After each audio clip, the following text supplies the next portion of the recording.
All right, ladies and gents, welcome to the latest episode of Because.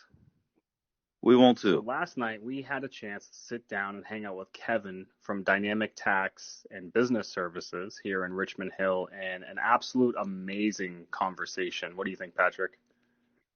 Yeah, amazing. I don't even know if that's a good enough word for it. Just I had a blasty blast doing it. But I just want to go ahead before we get going too much further into it. Want to throw a disclaimer out there, as some of the subject matter in some of the stories that Kevin shares are might be a little too graphic or inappropriate for Those guys here. some ages. So if you have kids that enjoy listening to this with you, you might want to do a pre-screening of it before you decide on letting them listen to it or not. Yeah, that's definitely a good recommendation. Nothing crazy or out there. There's not a lot of cursing or anything like that. It's just some of Kevin's background. He's very open, and he's learned from some of his mistakes, and he's trying very hard to overcome them and make a good name for himself. And he does a great job for the community. We will warn you, this episode has got some length to it, and we've done a little editing to clean it up. But the first half is primarily talking about Kevin's past and the mistakes he's learned from, and the second half is an attempt to talk about his business and tax season. Yeah, key word there being attempt. It was we had a lot of fun on it. So everybody, sit back, relax. Let's get ready to do some GTL. All right, guys. So we're going to go for take two because someone hit record and we had some technical difficulties. Apparently, I hit record twice, so we recorded 3 seconds, and then the second record button. So rule of thumb right now, every 10 seconds, everybody look to make sure that red light is on. They tried to see how fast I can speak before I had to slow myself down at halftime.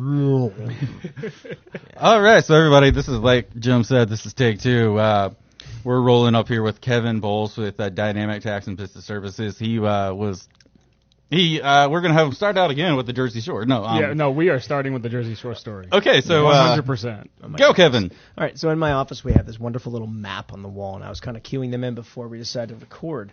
Everybody knows the world-famous Jersey Shore show. Well, I kind of lived it, unfortunately, on the other side. By world famous, you mean world infamous? I don't like them. Yeah, world infamous, more like it, I guess. Hey, GTL, Snooki's the still whole relevant. line. Oh man. GTL. Are they even still relevant? Actually, do they still? She wrestled in like WrestleMania like 4 or 5 Snooki? years ago. Because JWoww still lives in Toms River, where I live. I'm born and raised in Toms River, New Jersey. What's his name? Oh gosh, yeah, he won the home run derby a couple years back. One of the That narrows it down. Bryce Harper? No, man. What team? Well, Frank Edgar. He's from Toms River. He's a UFC fighter. Yeah. Frankie wrestled with me. Yeah, you told me Gosh, about that. give me a say. He was with the Yankees. Why am I forgetting? Robinson his name? Cano? Negative. No, Al Leiter was from Robinson down there. Cano is not from New Robinson Jersey. Caruso is primitive as can be. He said he won the home run derby. He was with the Yankees. No, he was just recently, a couple of years ago. Oh my gosh. Frazier. Todd Frazier. Third baseman, yeah. Yeah, Didn't he play for Colorado? Todd, Yeah, he was Todd not used to run with- around my ball field when we used to play league together. The whole family. We used to always play league with us, the Dauberts. Actually, Charlie Frazier, Todd Frazier, Jeff Frazier, the whole nine. And we used to always play together and stuff like that. It was really cool. Tom's River Little League was huge because of the 1998 World Series champions. That was their big claim to fame. I mean, was it Oprah Winfrey or no? Rosie O'Donnell bought them a whole thing. It was really neat.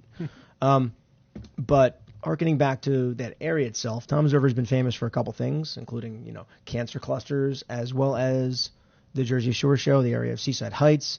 I started working there at the age of 14 doing stands and stuff, like doing, hey, try it out, one-win choice, spend your money and you're not going to win a single thing. They're not rigged, actually, believe it or not. You'd be surprised. They're on a timer. They are a chance. New Jersey, actually, because of the gaming down in AC, they actually have a gaming commission, even for just the games itself. It's crazy how well monitored they are, for the most part. But I was a cop. I retired from the force in 2011. That'll be a separate story. But during the part when I was a police officer, a buddy of mine asked me to do a hotel job, which is, like hotel security.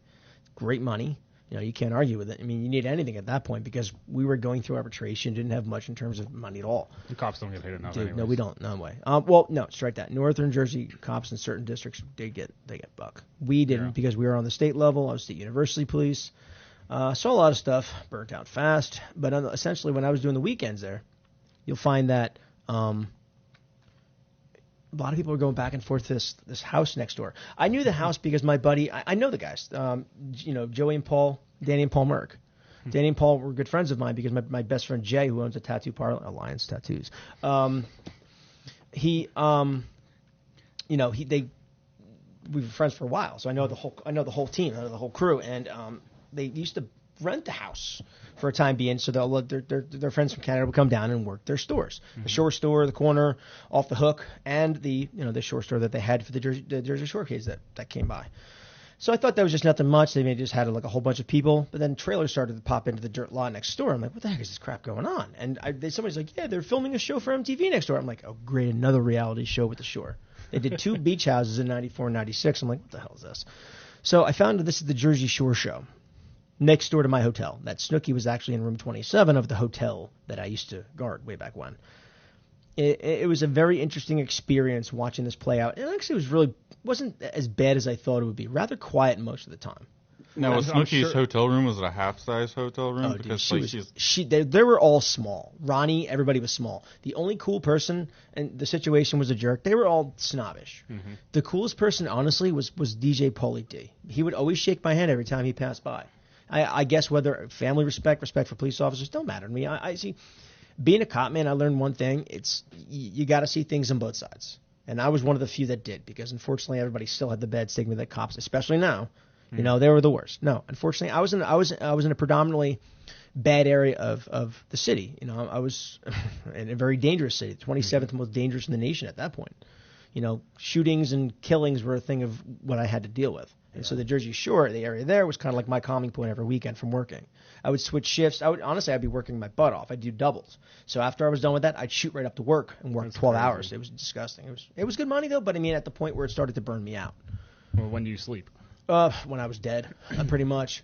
And that's what honestly almost ate me a lot. That's a crazy part about this, too, because, people have to understand the stigma that anybody, from military to police to fire, when you're in a position where you have the notion that sometimes, some way, some form, you're going to be seeing some kind of carnage or something that will not see fit with you. Yeah. We have to be the stronger person. So what happens is bottle it up. Yeah. And how much can you really shake a bottle of soda up before it can get to the point of bursting?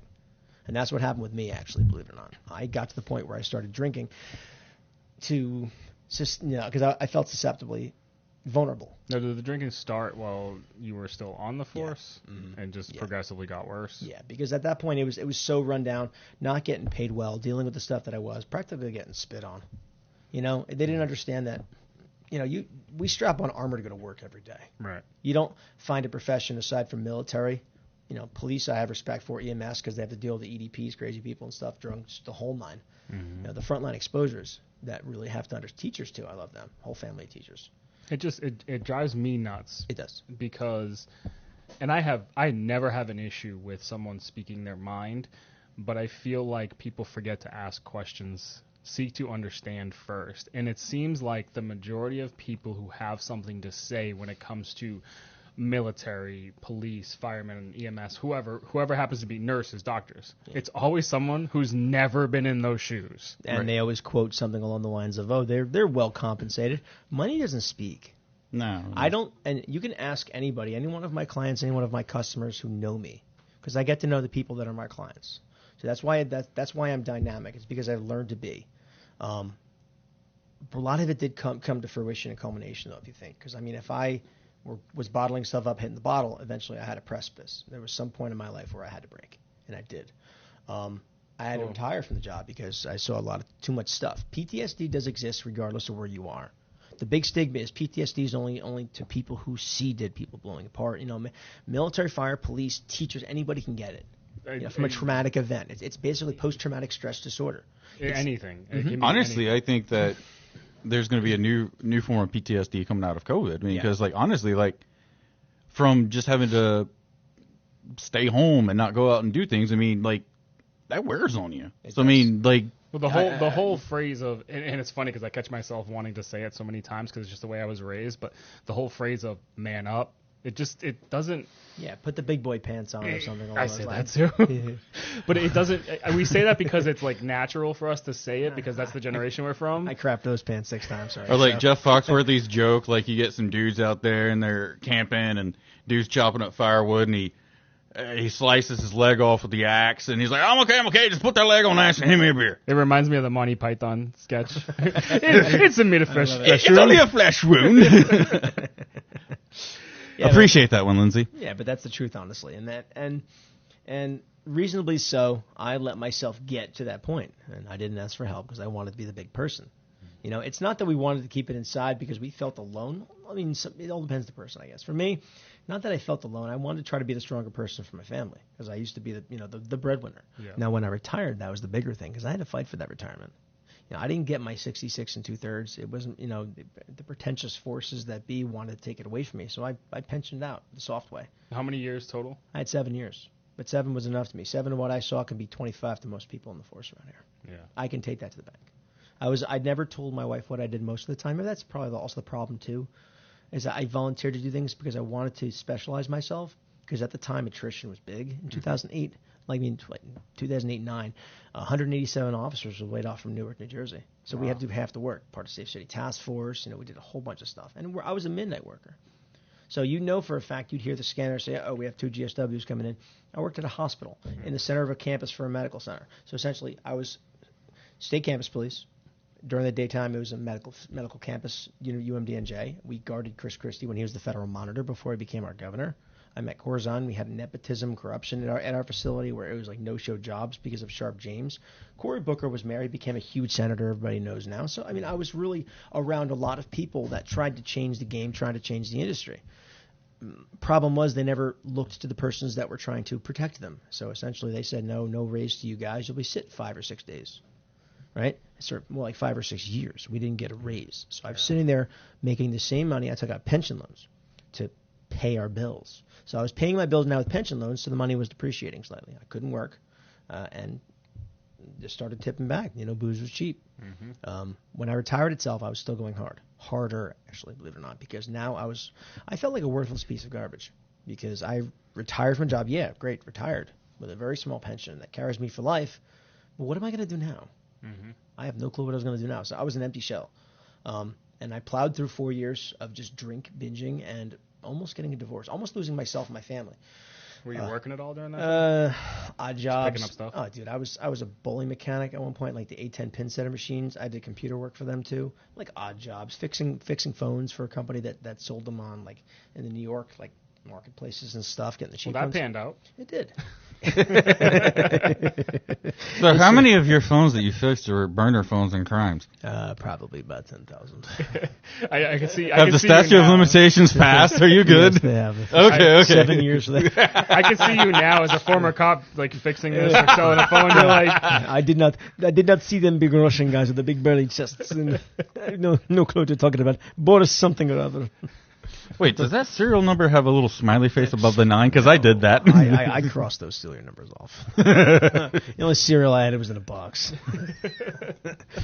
But yeah, man. Hey, don't you talk about Lucky Charms like that? Oh, they're magical. Excuse me. In my house, those are called Rainbow Cheerios. My son is half Puerto Rican, so everything is named for the physical item. Okay, we call them Rainbow Cheerios. Oh, if I tell Nicole to get the blender, she's gonna look at me with her face. She goes it's Osterizer. I'd love some of these names on our page too, like the Richmond Hill page. Somebody calls somebody a snake a danger noodle. No, that is completely a danger noodle. Oh yeah, one of my or a nope rope. Oh man, one of my clients. I feel so sorry for every time poor Deb, she rakes her yard, she finds another snake. This dude, he is the worst when it comes to snakes. Oh, He's I can't stand terrified. Snakes. I hate snakes. I hate lizards. The skinks, they end up in my garage, and it's the worst thing in the world for them. They're like giant lizards. They look like little snakes with little legs. And you gotta look it up and show them a picture. They're like salamanders, like little salamanders? Like giant salamanders. Oh. I mean, like this big, and they're vicious. Like I had to go after one in my garage with a machete. I hope it's not illegal to kill him in Georgia because he lost. He's just joking, by the way. No, he's not. Yeah, these guys. It was better than that or the AK. Oh, and by the way, mind you, I was on crutches and I got him. They're fast too, and I was on Man, crutches and I you got got him. 'em. All right, All right, so I actually have a snake story that goes to today. keep it PG. We had this massive amount of ferns in our backyard, and so we've been wanting to get them out since we moved in. That's why I don't like your backyard, by the way, because Well, I did know you- there's snakes back there. No, hold on. So The I Jungle just Book was filmed back there. it really could have been. So I finally took our lawnmower to it all and cleared them all out. And That's one hell of a lawnmower if you got ferns going. but anyway, so I saw the snake. I'm kind of trying to picture the lawnmower that got those ferns. 6 feet high. They're bigger than me. I mean, they are. Oh, some of them. He's turned them upside. All right, let's let him finish. But anyway, We'll get so on that. anyway, so yeah, I had the I went in, and then I got to a point where I couldn't go, so I was backing up, going in, doing like that, and with those exact sound I wish effects. we had video. Like, we need to start videoing these things. Kind of like me the other night going. 6 days later. But anyway, so as I was backing it up, I see the ground moving, and it was kind of windy, so I looked, and I see it was a snake, and it was Jim. It was this big, so you were fine. It doesn't matter. But anyway, so I see this snake, and I was like, I wasn't gonna kill it, but then I saw it really squirming around. I was like, I'll probably chop him somewhere. So, I had to end up, I did the humane thing and killed him because I didn't want him to suffer. Yes, we're recording. We've already both checked. We've made that mistake once. Yes, never again. Well, I mean, it will happen again. But anyways, yeah. So I killed it. So I got the snake. Then after that, I was completely freaked out. I was like, oh crap, where are more snakes? Ended up alleviating that one that I saw, but we now have no more fern. Well, there is one little area, but Do you have grass yet? no, we don't have grass. Okay, long story. That's a different podcast. Well, I mean, we're not going to have grass in that area, obviously, but People grow up at a slower rate than others. Yes, and there's a good chance that it'll never happen for him. So it's all right. That's we still love you. Don't worry. damn fighting words. So I think now would be a great transition into the rest of Kevin's story. So I picked up a lawnmower and thank you, ladies and gentlemen.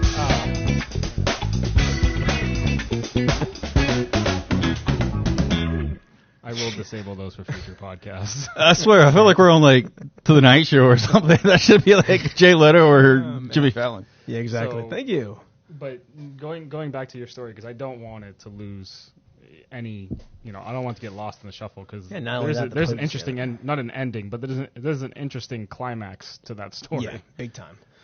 So 4 years of hitting the bottle and doing no jobs per se. I lost position somewhere because of my drinking itself, and it was really established that at that point that I was an alcoholic. I was like I didn't want to connotate or define myself. Had you acknowledged that? No, I didn't hit my AA steps yet. But essentially, a buddy of mine owned stands at the boardwalk. He was a really nice person, and I decided to take a gamble because it was cash money at that point. I mean, I was destitute. My family, you couldn't figure out what to do at that point. So I was there, and honestly, I don't remember much from that day, believe it or not. I ended up tanking about 4 pints of vodka in about an hour's time. I ended up hitting some sort of panic button on my phone for my wife to know that I was not well.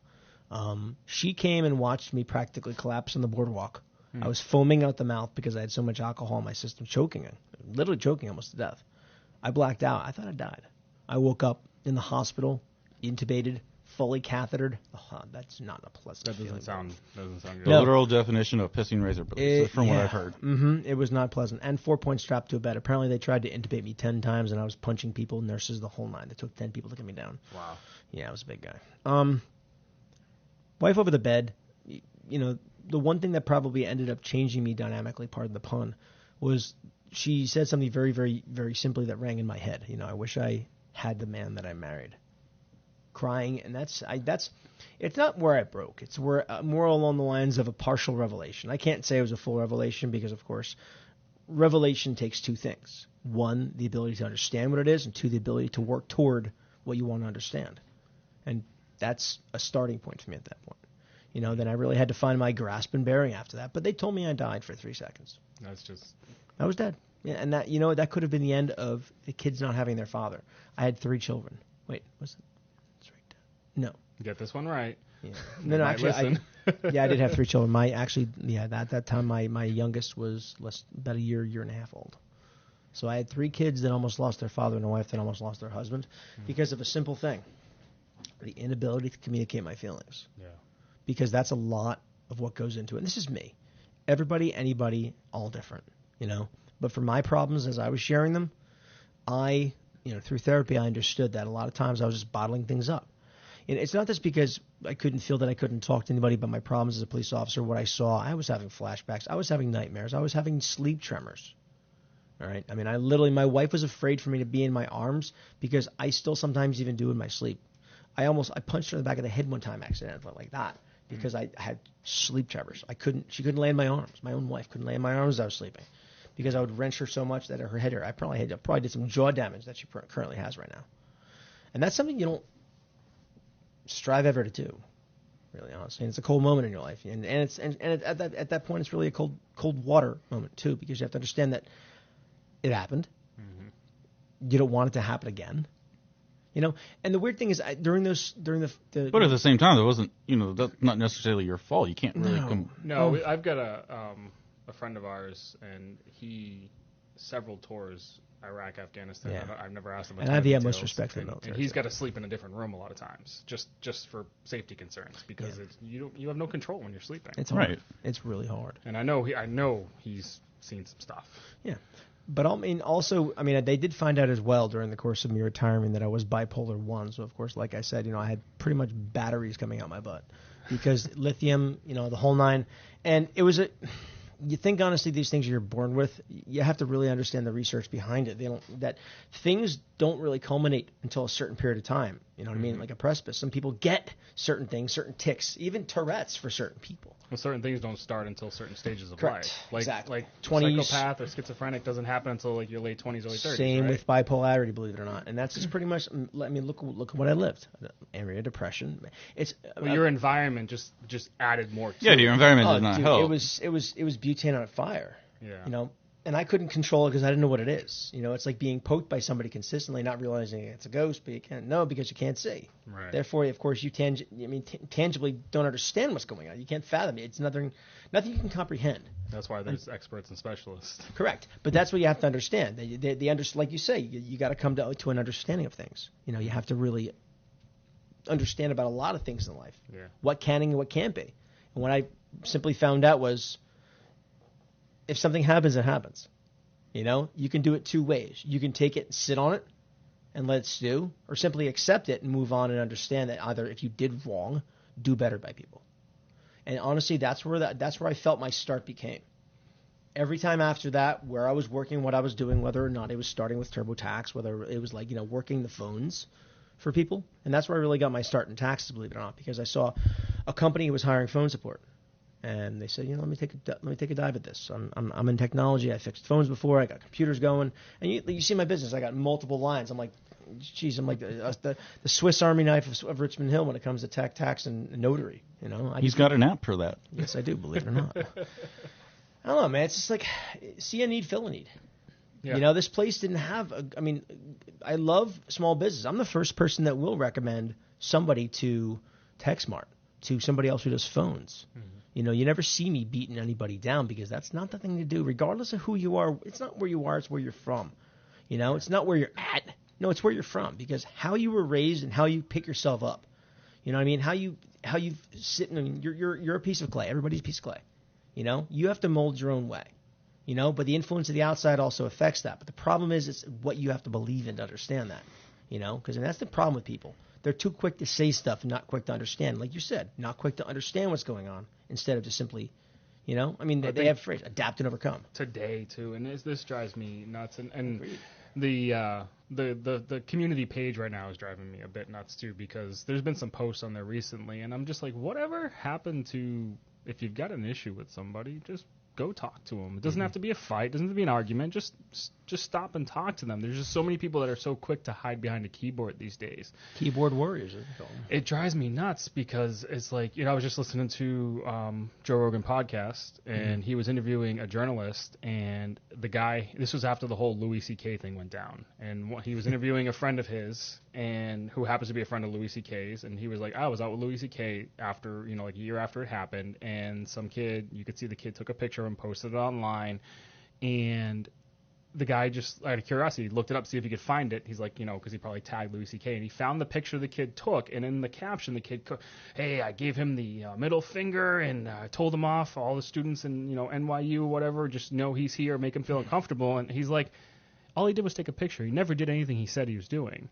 But he just felt like, it's like, just like, if you got something to say, go say it. Not to say Louis C.K. what he did was wrong. I'm not saying it was right, but if you got something to go say it. Yeah, it just happened to be what was in my mind. That fish was this big. I'm telling you, that fish was this big. I think the lack of what's going on is accountability nowadays. Yeah, nobody really wants to be accountable for any action they have because it's easier, like you said, to hide behind the keyboard.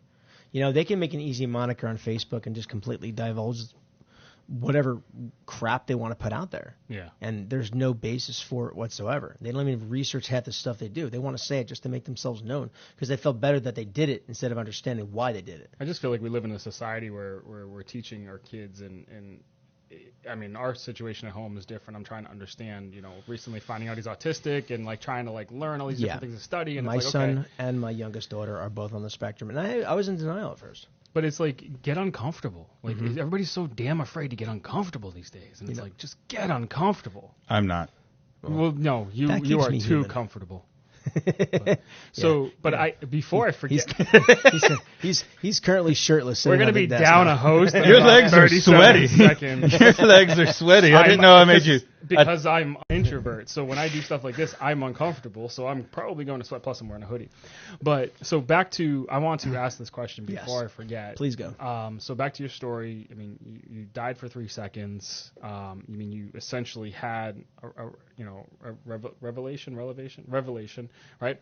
Moment. Yeah, you had a moment. So when I hear that, I'm gonna throw my wrestling story here, right? So really quick, I'm gonna preface this question. Go ahead. So the whole Austin 316 movement, right? Everybody's like, oh, Austin 316, King of the Ring, Jake the Snake, Austin 316 just whooped your ass, or whatever he said, something like that, right? And everybody, if you think back, everybody remembers the next day he was Stone Cold Steve, he's the biggest thing in the world. It took 6 months. Okay, day one after this happened, did it all click? Did it take 6 months? Did it take a year? What happened? It took me 5. 5 years? Yeah. Wow. So because I still trying to earn the trust back of my wife, trying to give the assurance that the biggest thing when you stop drinking. Oh, when did you say that happened again? August 15, 2015. And okay, well, August 16th was my first day I was dry. Did you want to hear something weird though? Psychologically, it hit me so hard that I went to AA just so I can talk to people, but I didn't have a pink cloud. I haven't drank since. I didn't have an urge to. It was the psychological. It was as if a burden was lifted because now it was all there. There was nothing left to carry. Therefore, there's no burden anymore. Well, people say you hit the bottom of the barrel, but for you went through the barrel. You died. Yeah. And like, I high-fived Lucifer, and I was like, hey, dude, I'll see you. Like, I'm not ready for you. It's too hot down here. Yeah, it was. Hell doesn't want me. Hell's afraid I'm going to take over. Dude, I got to move down to Georgia before I can get used to these temperatures. Devil went down to Georgia. So, oh, that's the title. That's the title of this The Devil Went Down to Georgia. I love that song, man. I wish we had the rights to that so we could play it in this, but that is the title of this podcast. We just, if we don't put that as the title, you guys can all hold us accountable online. We'll make our own tune. We'll call it The Devil Went Down Somewhere South Above Florida. Yeah. The devil went down to somewhere to the Florida-Georgia line. All right. So then we'll get copyrighted for a band name. That's a whole different... You don't think we'll get copyrighted for the name of the song? Maybe. I don't know. Who knows? Okay, hold on. How about then? The devil went down to Georgia. How about the dynamic taxman went down to Georgia? Yeah, and I don't play a fiddle, but I play a mean drum. There you go. We have that. There we go. So there's 5 years. You take us through the quick version. What happens? I put on a lot of shoes. I'm trying to figure out myself in life. Aside from just trying to get myself better, getting myself squared away with. I mean, therapy. this is just 2021. So I mean, this is you're This still. is a baby in it, man. I'm still a baby in the industry when it comes to finding myself. Right. I can't say I'm not even. And I'm. Many people fear the first 9 months after they stop drinking what's called the pink cloud. The visions of drinking again, the urge to want to drink again because of the escape. But it wasn't present there because I wasn't creating myself an environment anymore. When you realize, when you take a step back and actually look at exactly every single thing, and without consequence, with understanding, you take into accountability of exactly what was the root cause of it. You just eliminate it, not realizing it's not. It could be a friend, could be anything. The problem with self-realization is because nobody wants to understand there's every factor you have to consider, whether it's a person, whether it's a location, whether it's family that enables you, as they call it. It's enabling for people nowadays. There's triggers, as they say. Mm-hmm. Maybe certain things your family does, maybe certain things your friends do. Then you realize that for me, it was very difficult because I realized that I'm my own trigger. Because I kept thinking to myself that I was worthless. And that's a hard pill to swallow when you were a successful police officer. You had a good job, great pension. It's not even the power thing. I never really got into that. That's the weird thing. Most of them people are police officers. They're like, yeah. I mean, I did speed a couple times. The typical things they do. I had to get to work. What are we gonna do? I traveled an hour and a half to get to work. To work, you mean the donut shop, right? Oh, dude, yes. Dunkin' Donuts. Want to hear something fun? There was actually a side story. When we were working midnights itself, there was the Dunkin' Donuts. They used to give us discounts. I used to always give him a good tip, though, because he was a great guy. Single guy working there. I never took anything for granted. That was one good thing, because I was raised properly. Mm-hmm. But this guy, the owner stopped giving discounts to half of the police force that was surrounding him. And the place got robbed a week later. You should see how fast he called it. He started handing out flyers like it was raining. Yeah, but it's opportunity and vulnerability at the exact same time. Well, if the bad guys don't see the cop cars. Bingo. Exactly. Especially during midnights, man. It was a very dangerous area. Yeah. But, I mean, even trying to figure out the culpability point of being a cop, you know what I mean? You didn't have any angles. Didn't have any place to go. Didn't know what the next career choice was. So I tried on many shoes, and one of them that fit was actually phone support. I used to deal with people all the time on the boardwalk, face to face, from the drunks to everything. Every job that I was always face to face. When I was working at Wawa, which I'm not sure if any know what a Wawa is. When they put a Wawa on Ocala, that was like, sorry, the Ocala people listening to this, that was the only thing I miss about Ocala. Yeah, exactly. Isn't that a gas station? They actually have it in Disney World too. Do they? Yeah, they do. It's a gas station, but like they have good food, ice cream, sub, everything. And I never found a good sub place here yet. Maybe Publix has really good Nicole subs. Publix subs are amazing, especially the chicken tender subs. Yeah, the chicken tender subs from Publix are. And Baldino's is not Jersey style subs. They are not.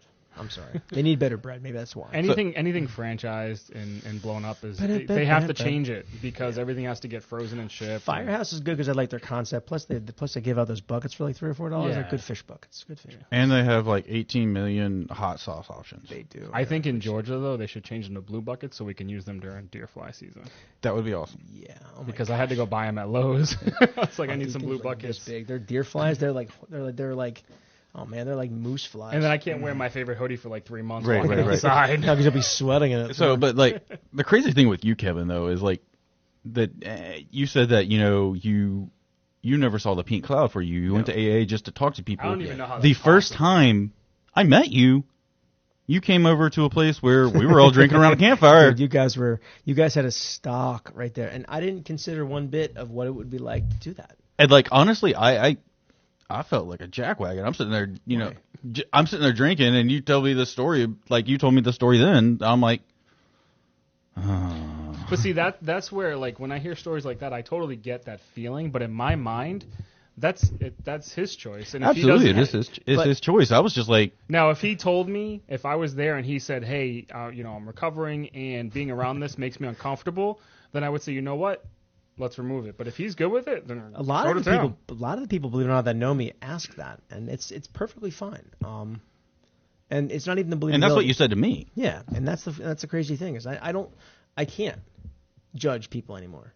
Mm-hmm. I mean, was it judge not lest ye be judged? I mean, we're in the Bible Belt Hill, but regardless of what denomination or upbringing you're from, I mean, we're too quick to judge people and not quick to get to know them. You know why? Because it's easier to pass judgment on somebody as an issue of condition. Oh, look at that person. They're doing that. Therefore, they must be. Not, oh, no, there must be a reason why that person's doing that. Or maybe they're just having a good time because they had a bad day at work. There's no definition of why. Or like, for me, Southern, you two guys are from the Northeast. Oh, hey, those guys are assholes. Well, Right? that's a pretty fair I assessment. could. I mean, yes, but I mean, honestly, like, I can be. Trust me. That's just oh yeah, trust me, I'm sure I've you had both. my moments. Exactly. When Nicole looks at me and says, I need Jim, I'm like, I know exactly what you mean, and thank you for letting him out of the bottle. I really appreciate that, because every now and then I need to let that just kind of out. But And my like, wife can tell you that too. She's from New Jersey, and she has the accent of North Jersey big time, and I love her for it. And she thinks I make fun of her. It's the aspect that makes her her, and the definition of what you makes you is what I like about people. right? But like going back to, I mean, the stereotype is Northeasterners are assholes, but like you two guys are some of the nicest guys I've ever met. Shh, don't. I have a facade. I'm trying to keep up. Don't ruin it. With the exception of Jim. That's a secret. But either way, I mean, like, I know that if I ever had any issues, I give the call to either one of you guys and y'all come help me. Dude, I would have no problem with that. Exactly. So, I mean, like, that's what I'm saying. Like, the stereotype, there are stereotypes because, majorities of a certain stereotype ruin it for the other people. Yeah. Like, Well, things that get glorified on the media are always typically like when I say media, I'm not just talking about the news. I'm talking about anything on social media, TV.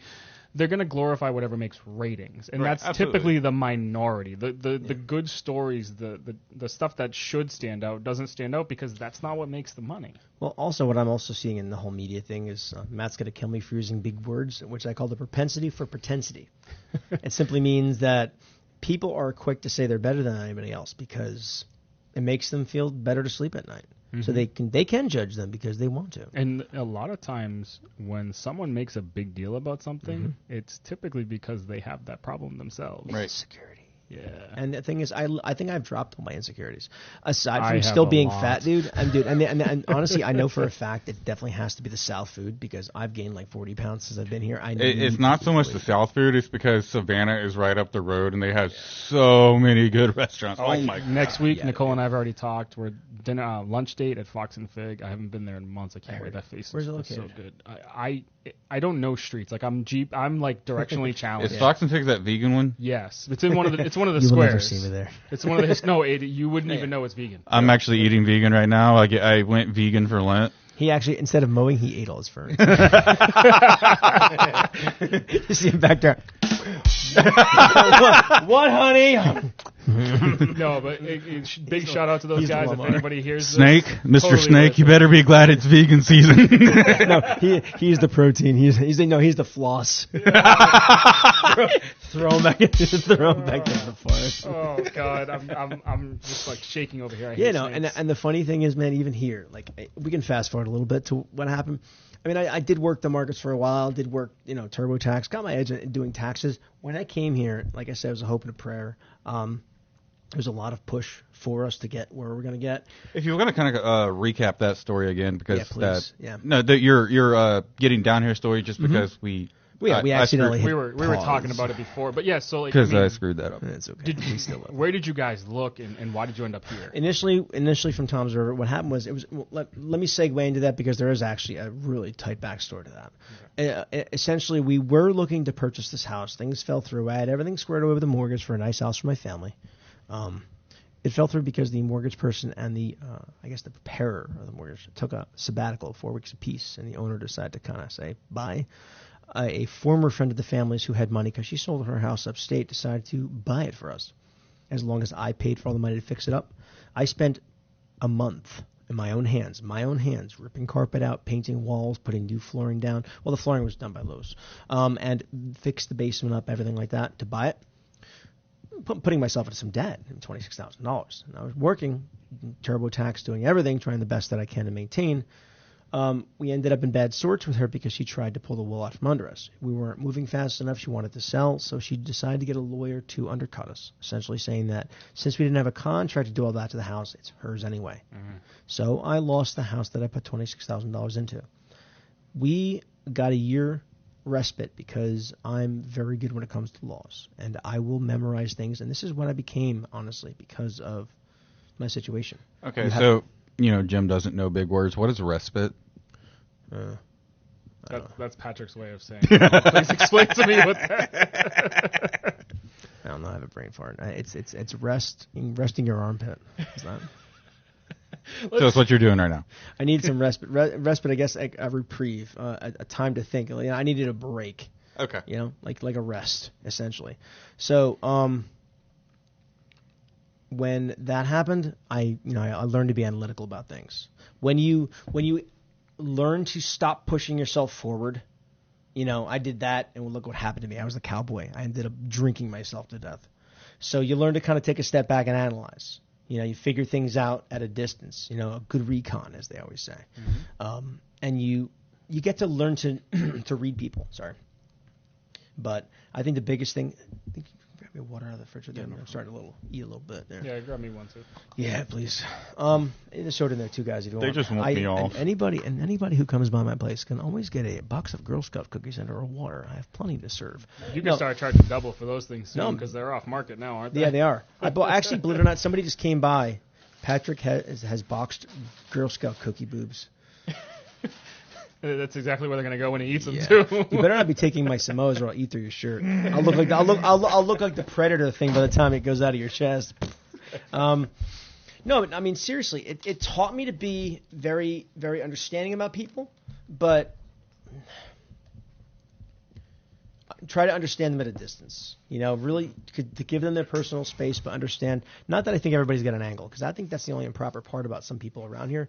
Is a lot of people think people have angles regardless. When I first started, that's the first thing I wanted to prove to everybody is I'm legitimate. Mm-hmm. I'm a genuine person. I don't do free notaries just because. There was a person on Facebook yesterday. I had my name put out there like 6 times. She was in here today, and I was willing to, and I have texts to prove it. I was going to not only notarize her because she's a traveling nurse. I respect that. Right, I respect the occupation. Yeah, not only that, but she needed things in quick. I'm like, listen, I got my thing, pirate ship. I can print out a label, give her an envelope, and send it to her. I can listen. I'll pay your entire shipping right here. Mm-hmm. It's like $7. I can care less.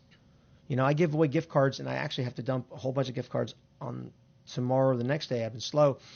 I have giveaways now for breakfast with Kevin. It's been so busy in my office here that I haven't even had time to. I come in, I do 5 or 6 hours of Tax Act as an expert. Wait, so you mean during tax season and stimulus check season you were busy? No. I just assumed you just wanted to record late on a Saturday night. You were just weren't busy during the week. You were just being difficult. I just want to dance. Honestly, I have a disco ball that comes out of the ceiling if you guys want to see. Where's the button? Let me press it. That's right. Oh, dear God. Yeah. As Kevin takes his shirt off. No, but we're not recording. And scene. edit. No. No, but I mean seriously. So as we were going, that whole mess happened. I was scouting the entire East Coast, and it was really crazy because I didn't know where to go. We were looking at Delaware, North Carolina, and price-wise, all of a sudden, like Richmond Hill came up. We're like, where the hell is this place, Richmond Hill? We didn't even know about the whole Henry Ford thing. Mm-hmm. But it was a good choice. We initially tried to come down in April. We had a crap time because, unfortunately, we stayed at a $40 hotel. Bad, not that good, not that clean. I'm not going to mention names, but it was a budget hotel. Mm-hmm. The AC broke in my car. We didn't get to Savannah like we wanted to. It was a bad thing, but I still thought, because I saw the town from the inside out, and I thought it was beautiful. You get the whole, man, it was weird, I guess. Trying to take it all in was different because I was 800 miles from my home, which I thought was my home. It ended up not being my home. This is my home now. Tried to come down with my kids that November, ended up getting stuck in a tornado in Mount Airy, Maryland. Look it up. November 2nd, 2019? No, 2018. November 2nd, 2018, Mount Airy tornado. Killed 2. And we survived it. It went right over us. I mean, like the tar paper from the Mount Airy toll plaza for the Baltimore Tunnel was like a Dementor in the sky. That's crazy. And my wife was like, this is a sign. This is not good. We're not coming down here. Because we ended up still traveling south. We ended up breaking down in Gaston, North Carolina. That's what really locked me into being here, believe it or not. because there's a mechanic we ended up getting to with a busted cylinder. We had no place to go, no money in our pocket. I had to put 2 nickels together, credit cards, the whole nine, to try to get to it. And we ended up staying at a hotel for 2 days in Gaston, eating chicken nuggets, because every dollar I was afraid I didn't have enough to actually get back. My wife just didn't want to come down here anymore. It was scary to me. I was crying. I was again almost a failure point because I thought I was going to crush. You know what I mean? I said, you know what? I'm going to do it. I'm going to have to. So I'm a very pious individual, and I'm the first person that will thank anybody. I'm not too proud to say thank you to somebody. I'm not too proud to accept who I am or what I did. All right? Anybody who's too proud of what they are as a person needs to step back and understand that life is you, not anybody else. Easiest way to describe it is because people are always looking to make comparisons to other people. I can't compare myself to you. Different genes, different places that we lived. Everything Totally that came is different different. backstories. Thank you. Absolutely. And I that is completely on point, and that's what makes people great. If you just take the chance sometimes to get to know about them, get to know them.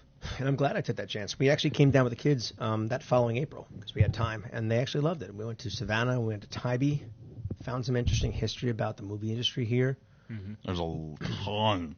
Dude, Savannah. When I found out Forrest Gump was recorded in the bus scenes in Savannah, I'm like, I don't care, I want to move here. Life is like a box of chocolates. Yeah, especially the dark chocolate ones. Oh, dark chocolate. I'd probably beat him up and steal the cherry ones. Oh no, I would go for all the truffles. He'd probably beat me up. I just like the anything above 80% with some sea salt. Oh That's yeah, the way to exactly. go. The vegan kind. So yeah, we came here. Thanks for rubbing it in. And I have to do a shout out to the Bocook team on this one. They're genuine people. I modeled Is that how you pronounce it, Bocook? Bocook. Okay, yes. because for 2 years, Laura and I have been trying to figure out how to pronounce that. Yeah, I'm not sure how else you would Randy and pronounce Shannon that. are amazing people. I don't honestly think if it were, Sean Livingston, I love her dearly. She used to work with them as their rental manager. I was looking for different places to rent. Now, we had the opportunity to move down here. We wanted to. Now it's a matter of making it happen because we only had a few months to do so. Technically, I only had a month and a half. Problem was, since our landlord and we went toe-to-toe in a court proceeding, although I completely buried her because I did my empirical evidence against the lawyer, that's why I think I wanted to be, a representative of the IRS with the enrolled agent thing. Mm-hmm. Second time. But if it wasn't for her, we wouldn't have had a rental because everybody looked at the judgment thing like we're not doing it. There was no judgment. There was a court case. It was a weird proceeding, and it stuck on my record. But it wasn't a judgment. It wasn't anything like that. We ended up winning, but it was still present.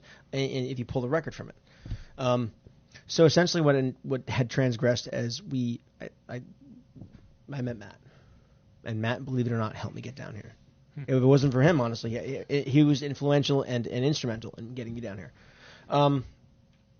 To make it a little more summation, per se, they helped me get into the rental that I'm in now, and that got us down here. And that was the happiest thing. Put it this way, I was so adamant about getting down here, I put a double-month security deposit down, and I paid for it an entire month before I moved just to ensure that I had a house for my family to bring down here. Wow. We packed up the car in 36 hours. I was so dead tired, it took us 36 hours to get down here from Jersey.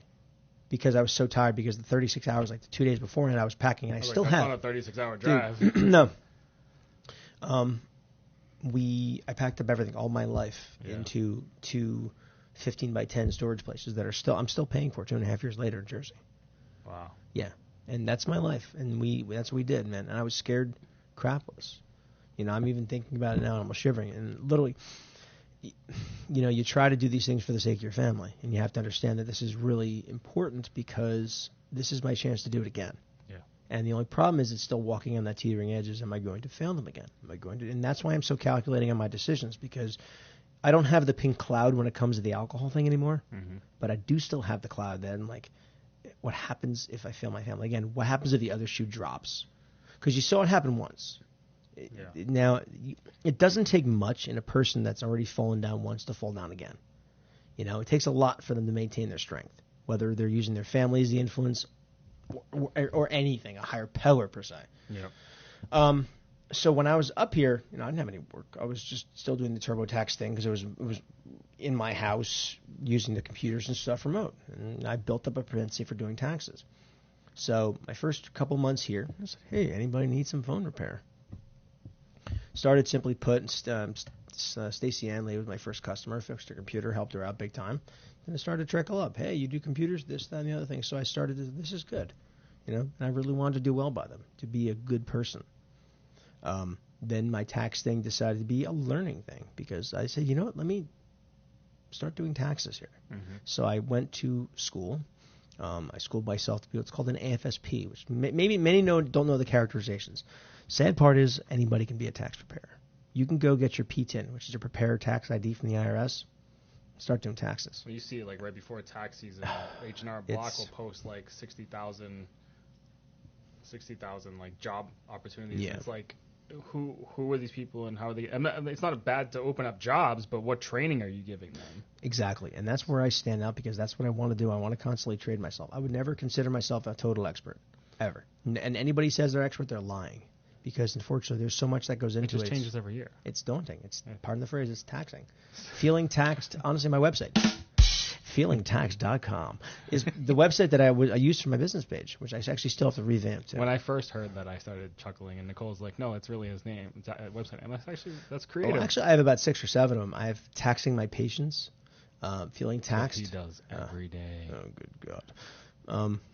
I swear to God, we're going to be down a host in a second. Yeah. The old tickle the kneecap. Kevin, you might get a new hosting job. But I mean, when I was looking to form my corporation and my business itself, I had one thing in mind: to do better for the people. But going back to the education aspect itself, I really wanted to make sure I did stand out.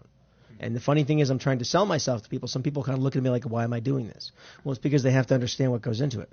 It's like anybody can be a tax preparer. Nobody can really be, and there's certain levels. If you go to school for self-taught classes and stuff and get what's called an AFSP, it's an annual filing season program. You do like a $75 course, you can do your knowledge base and take a test and get it. And wow, boom, done. You can do taxes. Not that easy. I made sure I did an additional 35 hours starting of coursework. 35 hours of coursework is essentially like a semester's worth of coursework, like a 5-week semester. I'm also conjunctively going for my finishing my bachelor's, then I'm going to continue my master's as well. I want to do master's in business administration. I eventually want to go for my PhD. Maybe in taxes, maybe in business. I'm not sure yet. Can I call you Dr. Kev Bone? Yes, you can. But the area that I'm in now itself is, I started doing taxes last year, and I did it out of my house because of COVID. I didn't have an office, didn't have money. I fixed people's phones, computers, everything out of my house. And it was rather weird because, it's a house, you know what I mean? But then I see the actual... It's kind of... Jim, do you have any experience running a business out of your house? I'm running out of my garage, so... JimsGarage.org. .net.com. I think that's taken. Make sure you go to .org and not .com. Completely different site. And that's ORG like Oregon.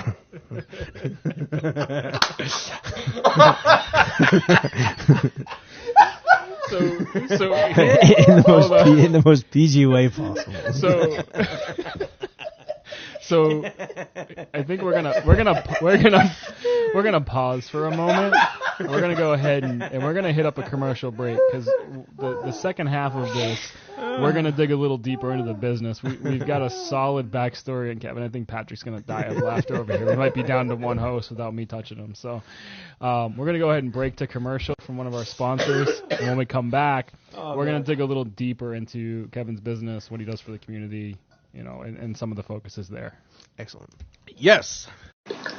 All right, guys, we're going to take a minute here to talk about one of our sponsors, Laura Skelly Photography. She's a family photographer located here in Richmond Hill. She specializes in natural light lifestyle photography. She loves turning clients into family and friends, and here at my house, we can definitely speak to that.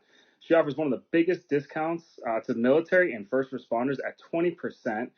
She also wants to help build up local businesses. She'll collaborate with them. She'll provide photographs for their business. And if you check out at lauraskellyphotography.com today and enter the promo code BECAUSE, you'll get 10% off.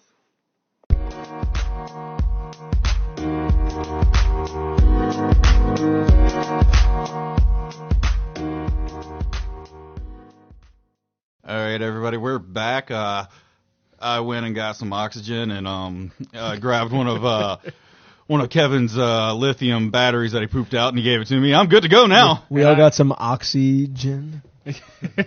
Some oxygen. I just had to use the bathroom. Yeah. That's it. I stayed in my fat ass. Yeah. I mean, 20 ounces of coffee and half a bottle of water. Dude, yeah. So. Is that what that bucket is over there for you, so you don't have to get up? The Napper Crapper 2000. Yes, sir. This is the best reclining thing you could possibly think of. So the second half, we've got the backstory. I mean, you're very open about it, so thank you for that. I can't hide anything. That's the problem. That's where half the problem started, by being disingenuous. Yeah. You know, and the definition of disingenuous is being somebody who you're not. I know. Jim knows that one. No, you had to ask. There's one thing about me, I will tell you straight to your face what I'm thinking. So No. My face tells you what I'm thinking. Yeah. No, I was saying Jim knows the definition of that one. I didn't have to, say it for him. So we're gonna basically, when we listen to this again, in the description of the podcast itself, we're just gonna put all the big words with the definitions next to it, so Patrick can refer back. It's gonna be like password playing. The definition of the password is toenail. So let's talk about what you're doing today. Or at least that's the schedule of what we're going to have for the second half. Let's talk about what we're doing today. But with us three, who the hell knows what's going on? Hence the word dynamic. Yeah. So the first time I met you, you were just kind of rolling into this office. So how long has this office been open? I've opened it January 1st. Initially, it was I was looking for about 2 months. Yeah, tell me about it. Yay. I was looking for about 2 months for a place, and I was assuming I was going to be probably off Edsel, as crazy as that sounds. It's a little more industrious, a little more commercial over there. It's a little less expensive. Yeah, exactly. And coincidentally, I know if anybody needs an office, give me a call. I know a person over there who has plenty of office and warehouse space, believe it or not, and it's not that expensive. This message sponsored by. If my side business starts to grow, that's pretty much where I want to end up. No, seriously, I'm starting to outgrow my garage already. There's a guy who's got warehouse and office space, 300 square foot office plus like 900, but sidebar. Sidebar. Back to you. Yes, back to our original aired program. Told y'all we have no idea where this is going. No, this is tangential. And we're back. The word of the day. Do they have to listen to the whole thing for us to get paid by our sponsors? I think just the whole commercial. Okay. People just listen to the commercials. That's all we ask. The word of the day is Patrick.Organ. We're past the commercial. Your one-stop shop for everything non-stop laughter. Rubber chickens and rubber suits. Dude, next time we do this, just pump pure oxygen in here for me. That's all I ask. I'm bringing more coffee. So back to opening your office. Back to January 1st. Normally, I'm not the reasonable one in the room, okay? So, hold up, we're recording. Oh, is that what the blinking relay was? I thought it was telling me to stop. Thank God we're recording this time. Yes, exactly. It was telling me to stop. That's why it's blinking. So a good young man. Actually, he's I guess I could say he's a county commissioner who owns the building. He's a really nice person.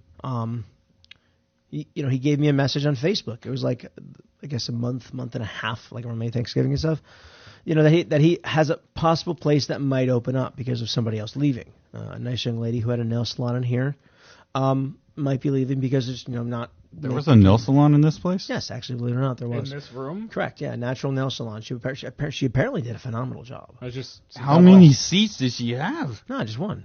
She had clients come in because they're natural nails. They're it's like a niche market, kind of like the Richmond Hill Nutrition next door, which is a phenomenal place. It is phenomenal. Richmond Hill Nutrition. Please go there. We got to check it out and then get them on the podcast. No, really. I'm refusing to go in there for my right now with the vegan thing because they're shakes. I know. I thought they were planting. They don't have any meat in their shakes. It's like no, but I want to have the Elvis banana and whey steak. protein isn't vegan. Yeah, whey protein is not vegan, and also I like the cookie dough and brownie ones. Dude, I'm gonna make. That's why I'm 40 pounds heavier. I'm gonna make you some vegan cheesecake brownies. I know. Hold on, real quick. I'm going to make you some air steak real quick. Okay, I'm going to leave the room. Yes, I just guessed have it. a room. Oh dear God. Dude, that was the biggest like Elmer Fudd like Bugs Bunny kiss in the entire world. Just so you know, the Wait, is that part still allowed in cartoons? The uncomfortableness is currently being cut like cheesecake. It's that thick. No, hey! Don't forget you still owe me a Boston cream pie cake for cream pie back for to my opening. January 1st, it was the scariest day because I had an office that was pretty much empty, didn't have any furniture. Started loading things in about maybe like January 6th ish.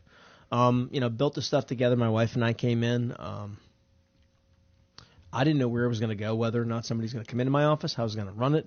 I mean, I did have people that were asking me about it because I was trying to heavily advertise. It's really cool. I had some decent clientele from last year, simply just because I treated them right. Right. I don't treat anybody different. If you come in here with a 500-page document, I'll treat you the same as a person who has a 2-page document. I don't ask for your livelihood. I ask for your attention. I ask for your business, and I will give you the best business possible. But the only problem is I was scared because, this office was a way to legitimize myself. Because regardless of whether or not during the pandemic you have a person doing taxes out of his home, it didn't suit well with some people. And not that it was a bad thing. I mean, I was a registered person. I had my name tattered across the IRS. But it was a chance for me to really make myself with the community. I'm trying to do the best that I can. Like, I donate stuff all the time. Crazy amounts of gift cards left and right. Not because I want to get my business known. That's why I do it under my name. I don't do it under Dynamic Tax. I do it under my name. Not because I want to get myself out there. I can care less. I'm honestly finding the best formula for at least me as a business around here is doing good by people. Then it seems that word of mouth travels because of it. Am I going to have some people along the way that are a little more pretentious, taking me for granted? Of course. Well, someone's always got something to say. Yeah, but I'm not going to hurt them for it. It's just like they have to. I'll just simply advise them, like, listen, it's who I am. I'm not going to say anything bad about you, regardless of whether or not you want to try to kick, pick, or fight. It doesn't matter. Stuff isn't working like that for me. So I started. February 12th, tax day started. I had my my ribbon cutting. I had like 35 people here. It was crazy. It was the whole parking lot was taken up by business owners from around town, people from Fort Stewart and all the RHBC, Richmond Hill, Chamber of Commerce, and that's a good organization to join. They're really good people. Catherine does a really good job of running the place. She's phenomenal. And there's just a really good amount of people here. I love Richmond Hill because of how it's grown on me, honestly, and that's why I love this town. That's why I want to treat this town well. As long I'm not asking for it to treat me well, because that's already asking too much. It's my job to ensure that people are treated well, whether or not I'm donating items to the teen center over at the Bryan County, the rec area there. I still got a couple laptops I have them to fill out. Some people need work. I work on their computers for free sometimes. Linda Olaf, hugely awesome person. She really kick-started people coming to me, honestly, for tech work and taxes because she had the computer work going on, and I gave her free computer work. I did it out of the kindness of my heart, and she ended up being a person. I didn't realize she was here for like 40 years and had everybody's ear. So needless to say, I remember before, like, it was in January and stuff, my phone was ringing off the hook. I was scared. And honestly, the funny thing is, in an aspect of business, you think you're supposed to be like, yes, I've conquered. No, man, I was scared, because now I have to try to balance being an expert for Tax Act because, for the business itself, too, I did about another 8 months of schooling during the course of last year, and I got what's called my enrolled agent. Funny enough, nobody knows exactly what an enrolled agent is. I'm not a federal agent, not a secret agent. Oh, I can be. It's more along the lines... Secret agent, man, secret agent. Thank you, Austin Powers. Yes, thank you. If anybody knows TurboTax Live, they're staffed by 3 people who are, what's called duly representatives of the IRS, people who can represent in front of the IRS, tax lawyers, CPAs, certified public accountants, and enrolled agents. Now, CPAs have a weird niche because they have both accounting and taxes. So they do their schooling, they do their certifications by taking 4 very hard 4-hour tests. Some of which is taxes, some of which is audit, some of which is ethics and representation, a lot in accounting. That's their niche. But they are tax experts. They definitely know their stuff, especially ones who just come out and get years and years experience on the floor. Me, myself, The IRS issues a federally licensed credential. It's called the Enrolled Agent Credential. Most IRS agents after 5 years get it because you really have to know your taxes if you work with the IRS. You really do. You would hope so. Yeah, you need some field. I mean, there are some field agents they do hire as fluff to answer phones and pass things along. Mm-hmm. But for the most part, you can easily get your enrolled agent. There's only 39,000 of them currently in the nation. And my tests, I took 3 4-hour tests just in taxes. Doesn't make me an expert because I'm still taking 70-plus hours of extra course curriculum work voluntarily to make sure I knew all the COVID stuff, to make sure I know stuff on farming, things that are pertinent to people around here, military, that sort of thing. So how many hours do you think you'll be taking every year just to kind of stay on top of everything? You only need to take 16 for your credential to keep it up. Yeah, but we know you. How many are you going to take? A little over 100, I'd say. So you're really just trying to stay on top of everything and ahead of the curve. And it's not even that. It's not the curve. It's the curve itself. But it's just you take it so much, you do it so much, you learn. It becomes rudimentary. You don't have to question yourself on certain things. Was that a fly? Yeah, let me get it for you.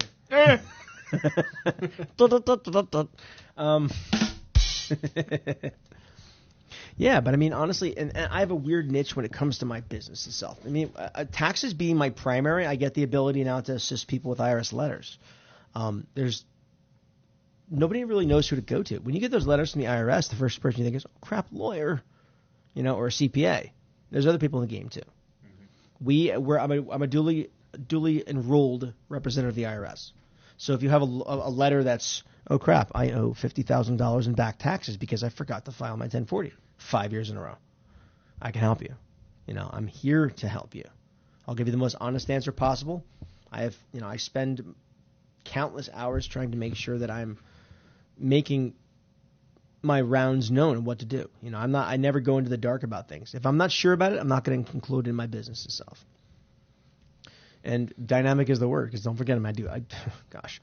So I started out, don't forget, when I first came here in 2019, phone repair, computer repair.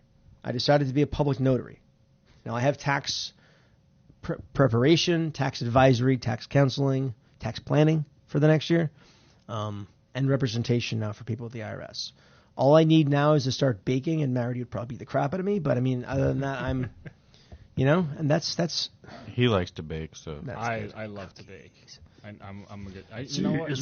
Maybe that's how I can. I mean, we've got a decent lineup of people I think that we're gonna be able to talk to, but maybe that's how I kind of coax everybody. Is I'll just bake for them. Yeah, I want some vegan pudding. I haven't done vegan. Dude, I have yet. One more week. Then he's gonna go to local on 17. Just get me a tomahawk steak. Well, the guys, owners of Trailer Park, are opening up another place. I guess I haven't looked into. Oh no, they already have. It's a breakfast place. Is it? Who? What? Trailer Park? Trailer Park. Have you ever eaten a Trailer Park? Oh, it's good stuff. Dude, there's Trailer Park, there's Hitch Trailer Park, and this one is Trailer Park Double Wide.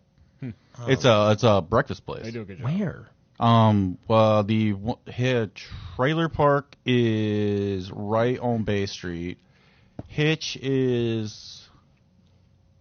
People are going to listen to this and go, I'm not learning anything about dynamic, but I know where to eat in Savannah. Yeah. Starland Yard also has a very good couple meals, too, if you got to go be there in the Starland area, like the Boho area of Savannah. Mm-hmm. I love it.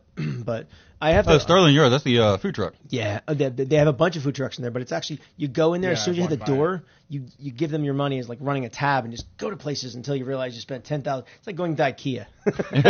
You can't find your way out. But yeah, I only go to IKEA for the Swedish meatballs. Meatballs. But can't have those either. Yeah, Starling Yard's right by Two Tides Brewing. Yes. I've walked by it. They had a street fair today, actually, too. The Two Tides Brewing, if you've never been in there, it's actually... That's the one with the slushies, right? Yeah. The beer slushies. Mm-hmm. But the brew house, it reminds me of a fraternity house. Mm-hmm. They got they got a pinball room which has 3 pinball machines in there that free. You sit there and play pinball all night. It's awesome. Yeah. You look really excited talking about pinball. It's a down-to-earth place, man. So back to taxes. Yeah. So the season's in full swing, and I'm trying my best to... He's like a drummer going ting, ting, ting, like you mute it like we can't hear you on our mics. No, I'm like the little the little Christmas tree order bit that like you pulled out. It goes. Ding, ding. It's like you're trying to mute. It's like here in the background. I can't believe you just did that. I didn't hear anything. You get back in the closet. So Hey, somebody give me a soda pop. I have no clue what you're talking about. Ma, the meatloaf. make sure the commercial is before this part. Just listen to the commercial. That's all we ask. So tax season was delayed this year. It was, yeah. It's been delayed, and it offers. And everybody, he is a legitimate tax person, so please come see him. Please do. At some point, we'll talk about it. Dude, it's been a roller coaster. I mean, the whole unemployment thing. It's like a whole month delayed, right? Well, it's not just that. Don't forget that. I mean, the American Recovery Plan, that whole thing that was put out 2 Thursdays ago, it was super huge. There's 13 different points of information that had to be updated across not only the IRS. Are taxes still due on the 15th of April? No, just the quarterly payments. Estimated quarterly payments for businesses who usually owe are set to due April 15th, June 15th, September 15th, and the fourth one to be on January 15th. Okay, so I don't have a business, so I don't need to worry about it? No. Okay. Unless the year prior you were paying taxes. If that's so, you're supposed to be paying quarterly taxes, or else you're going to get called a UET, which is an underestimated tax penalty. It's like a couple bucks, but still, it'll bring your refund down. You don't want that. Exactly. That's why I'm the tax nerd. Mm-hmm. But no, essentially, what's this whole place has been? It's been, pardon the pun, dynamic. The whole. Thank you. Try the veal. I'll be here till next Thursday. That was my. We've done it so many times. He knows our buttons. Yeah. You got 4. So tax season was delayed. Yeah.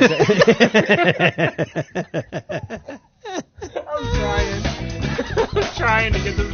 Just keep us on This is track. great. Oh, this is great, man. You gotta. And what was that?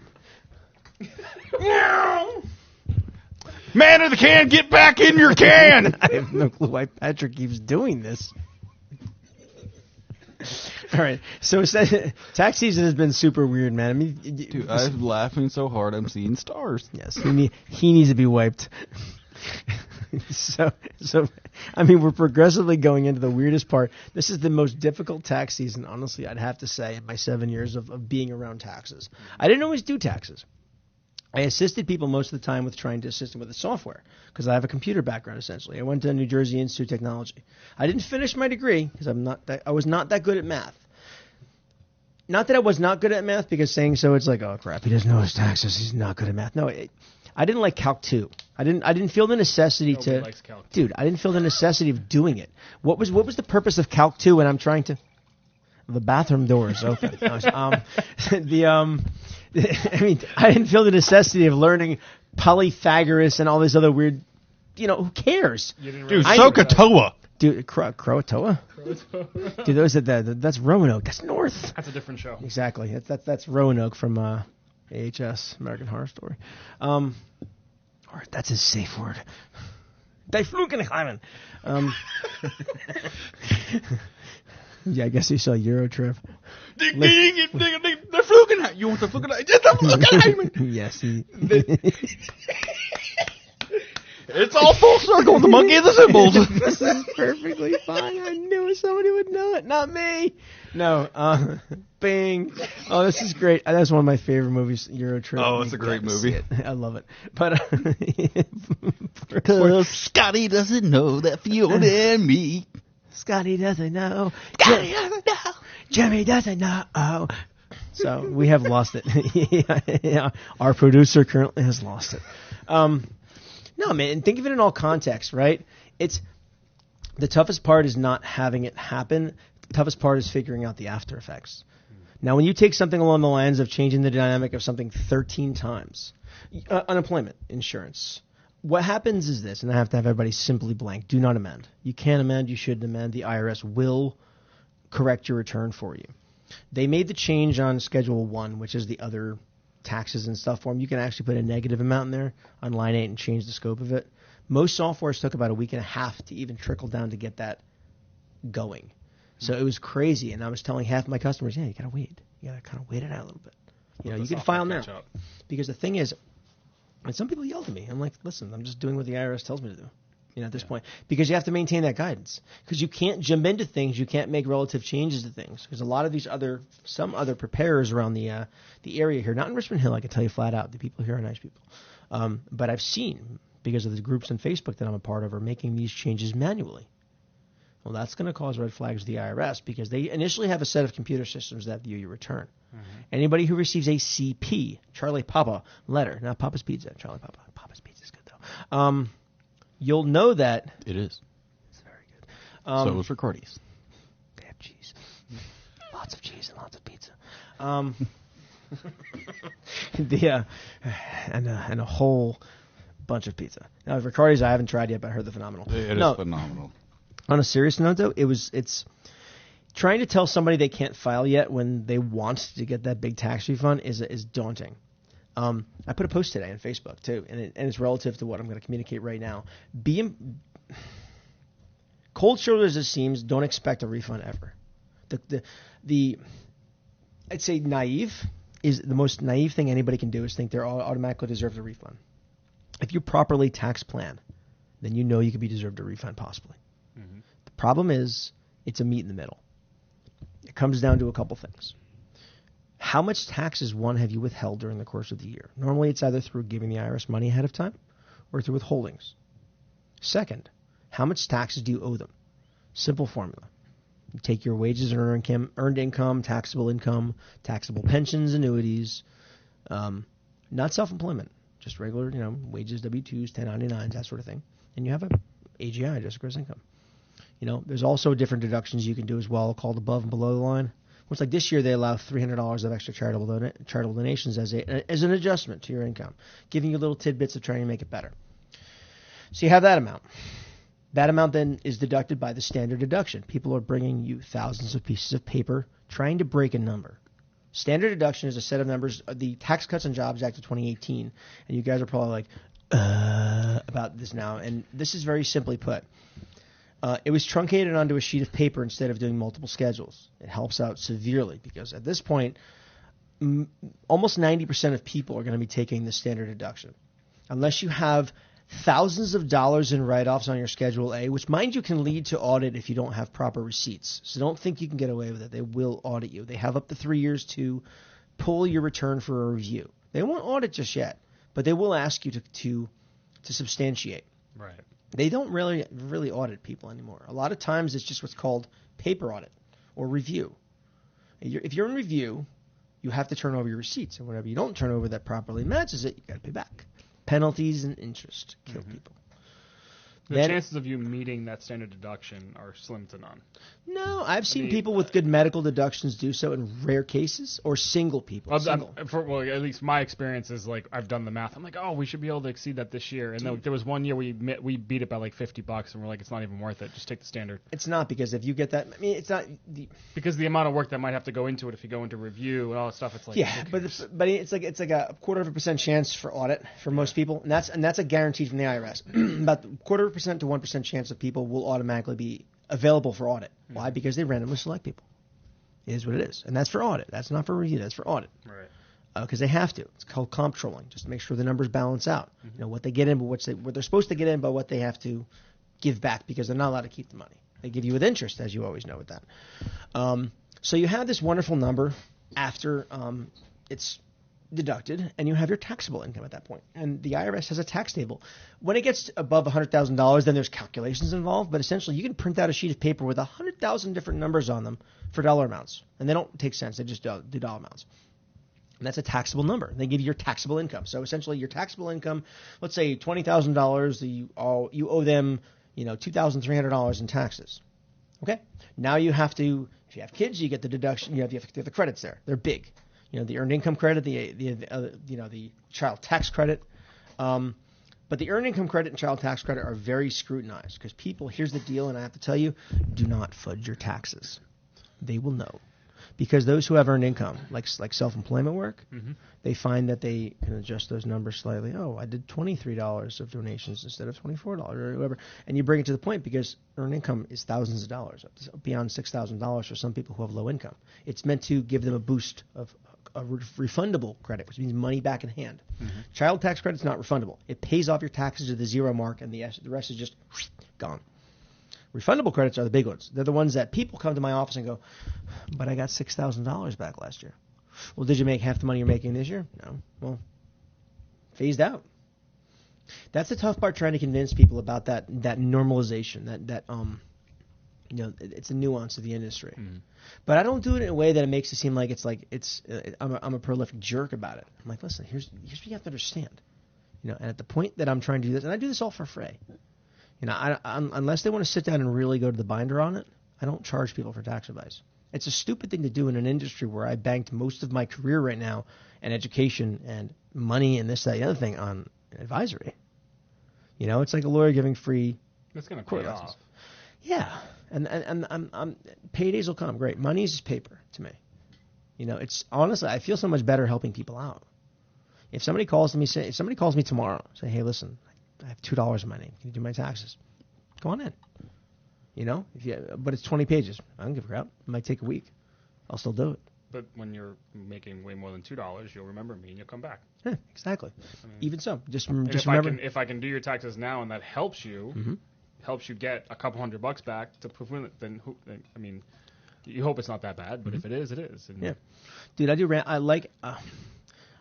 I find that doing random occurrences and random acts will let people do random acts too. I was at a pizza place 2 weeks ago, and I had cash in my pocket. One of the very rare things. Lady didn't have her card, the credit card, where she was down. She's got kids in the car. She's trying to feed them. I ended up paying for her pizza just because I had cash in my pocket. I didn't care about getting money. She's like, I'll pay it back. I'm like, why? She's like, what? I'm like, why? I didn't do this for self-righteousness. I did it because there's a situation where I could help you, and I felt the need to help you. Why? Because I'm human.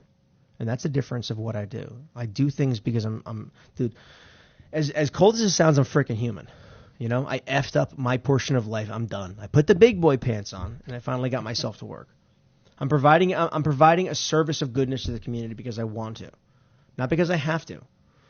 And I'm actually doing. And as crazy as it sounds, I'm feeling really good about doing so. It does become very tough trying to get everybody's information out there. When your butt's on the hot plate and you have 50 returns lined up by yourself inside of an office where normally places have 3 or 4 people. JH names and HRB names that I'm not going to be naming. You can find that they have 4 or 5 people in their office and they're a mill. I take the time to view the return itself top to bottom. If I make a mistake, I'll fix it. Yeah. If I screw up, I apologize, but I'm human. So all right? What do you... This popped into my head. Good. What do you think about these? I see these those signs out there. Guaranteed $3,000 return. Guaranteed $6,000 return. What's that all about? Like, how is that even possible? Are we talking the big box ones? No, these not the big box ones. They're the ones that close their doors on April 15th while mine is always open. Yeah. And this is one thing I think I changed the one thing online. And this was the speech that I gave when I was online. Please don't expect a refund. Understand that taxes are difficult because you need to have that meat in the middle. You need that neutrality is the word, Not the duality of doing good and getting great money and at the same time being fearful of what you're doing is illegal or not illegal. So is it fair to say your goal is not to get them a refund? Your goal is to make sure they don't get that letter in the mail? Yes.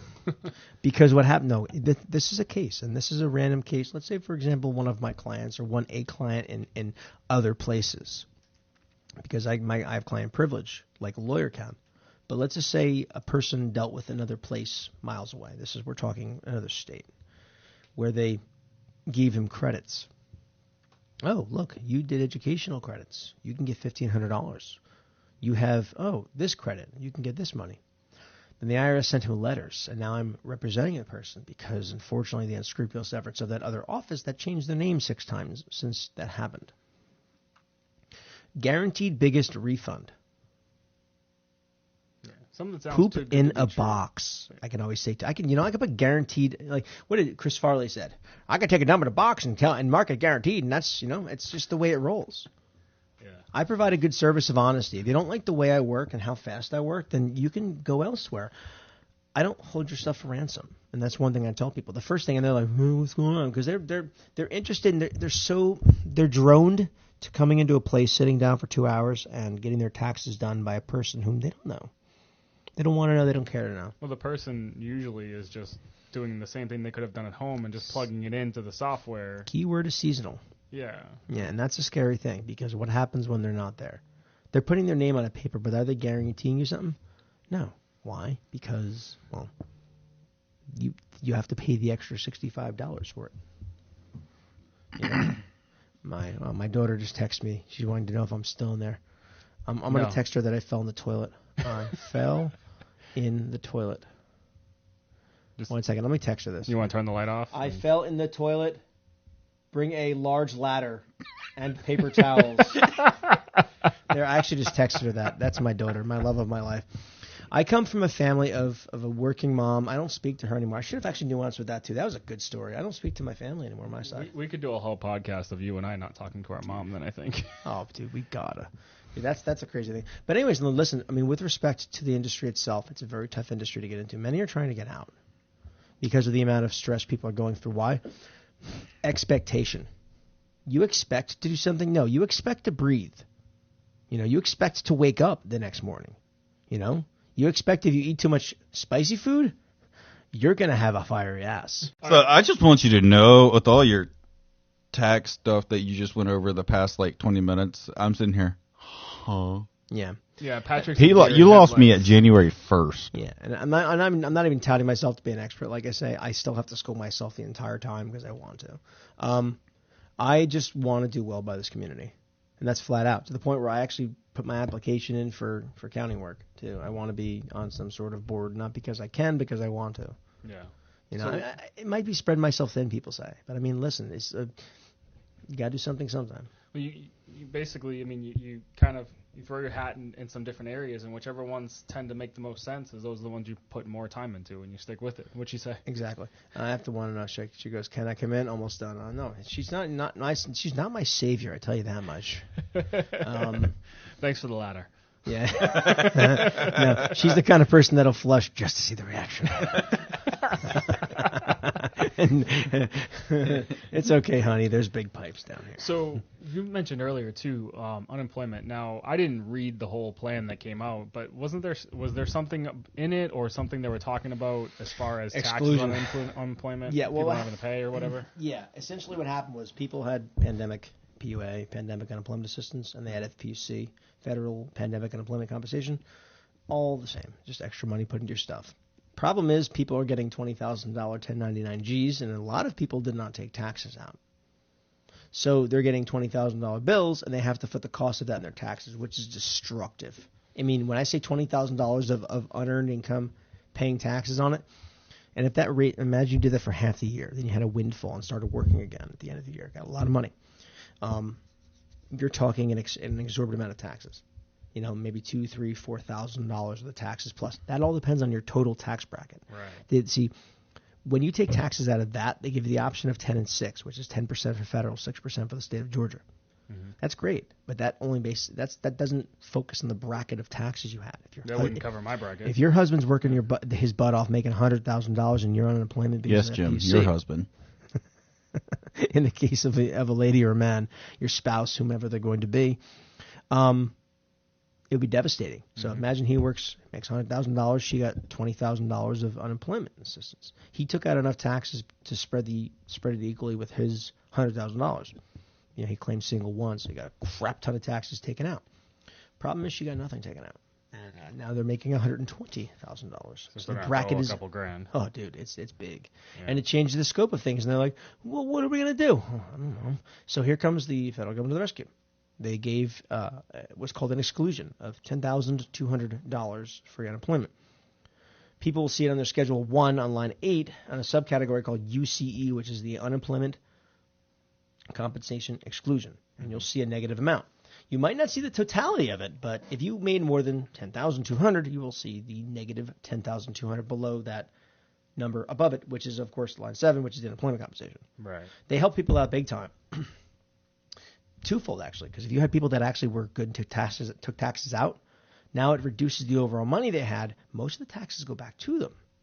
They might actually get a little bit back now. Exactly, and it works out. But it's again one of those things we had to wait for trickle down wise, and this is the problem with the system right now. I have to tell people to be patient. Is this one of those things where you got to wait 7 or 8 days for the software to catch up? Yeah, actually, and it sucked. It really did. I mean, I use two different kinds of software. I run my calculations through 2 different kinds of software to make sure that they're accurate. And believe it or not, most softwares are very similar. One software doesn't give you a better refund than the other one. If that's the case, you did it incorrectly on one of them. So the math is wrong somewhere. Yeah, exactly. They're all going back to the same entry point. You know why? It's a lot of questions for the same answer. Mm-hmm. That's when and it's a different way of doing things. They do things through interview style. I look at the forms and do them. It's a difficult portion of what I do because people look at the forms and give the Patrick. That's exactly what they look at when they do the taxes, right? I can't stand looking at those forms. No, it kills my eyes. Any government form drives me nuts. Agreed. And the thing is, it's not about that. Then there's the complexities of states. One state, 2 state, allocating income to certain states. The ability of people to understand that certain states will tax your income regardless of where you're from. I know. There's a term called reciprocity. Get taxed from South Carolina. Yeah, correct. So South Carolina and Georgia, but they offer credits. Georgia offers what's called other tax credits for states. So essentially, if you pay into South Carolina, they'll give you a bit back to Georgia. Mm-hmm. Georgia likes to tax in certain ways. And again, that's a whole different ballgame to get into. Yeah. So needless to say, I'm sitting here for a couple hours every single tax return. I didn't realize initially how many tax returns I get. I am a little behind because I receive tax returns. I analyze tax returns. I make my copies. They turn into practical books, so I can easily flip them, check off, make sure, I analyze again. And I go through them 2 or 3 times for accuracy purposes. Mm-hmm. On the occasion, there might be a number flip or a name flip.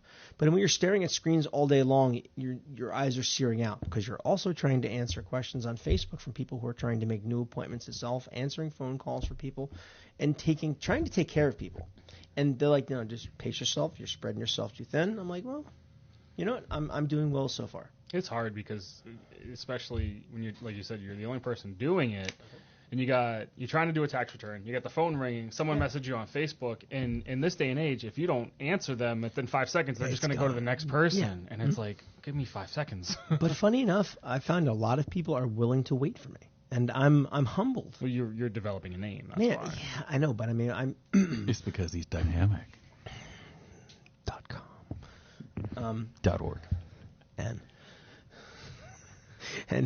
the thing, actually, I'll probably get .org too. But you got to get them all these days. I do.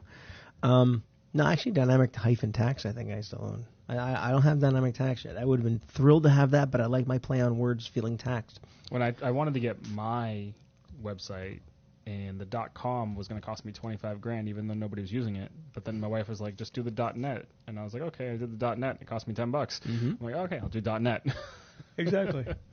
But man, I tell you one thing. I'm sorry I didn't mean to do that. But put another lithium in.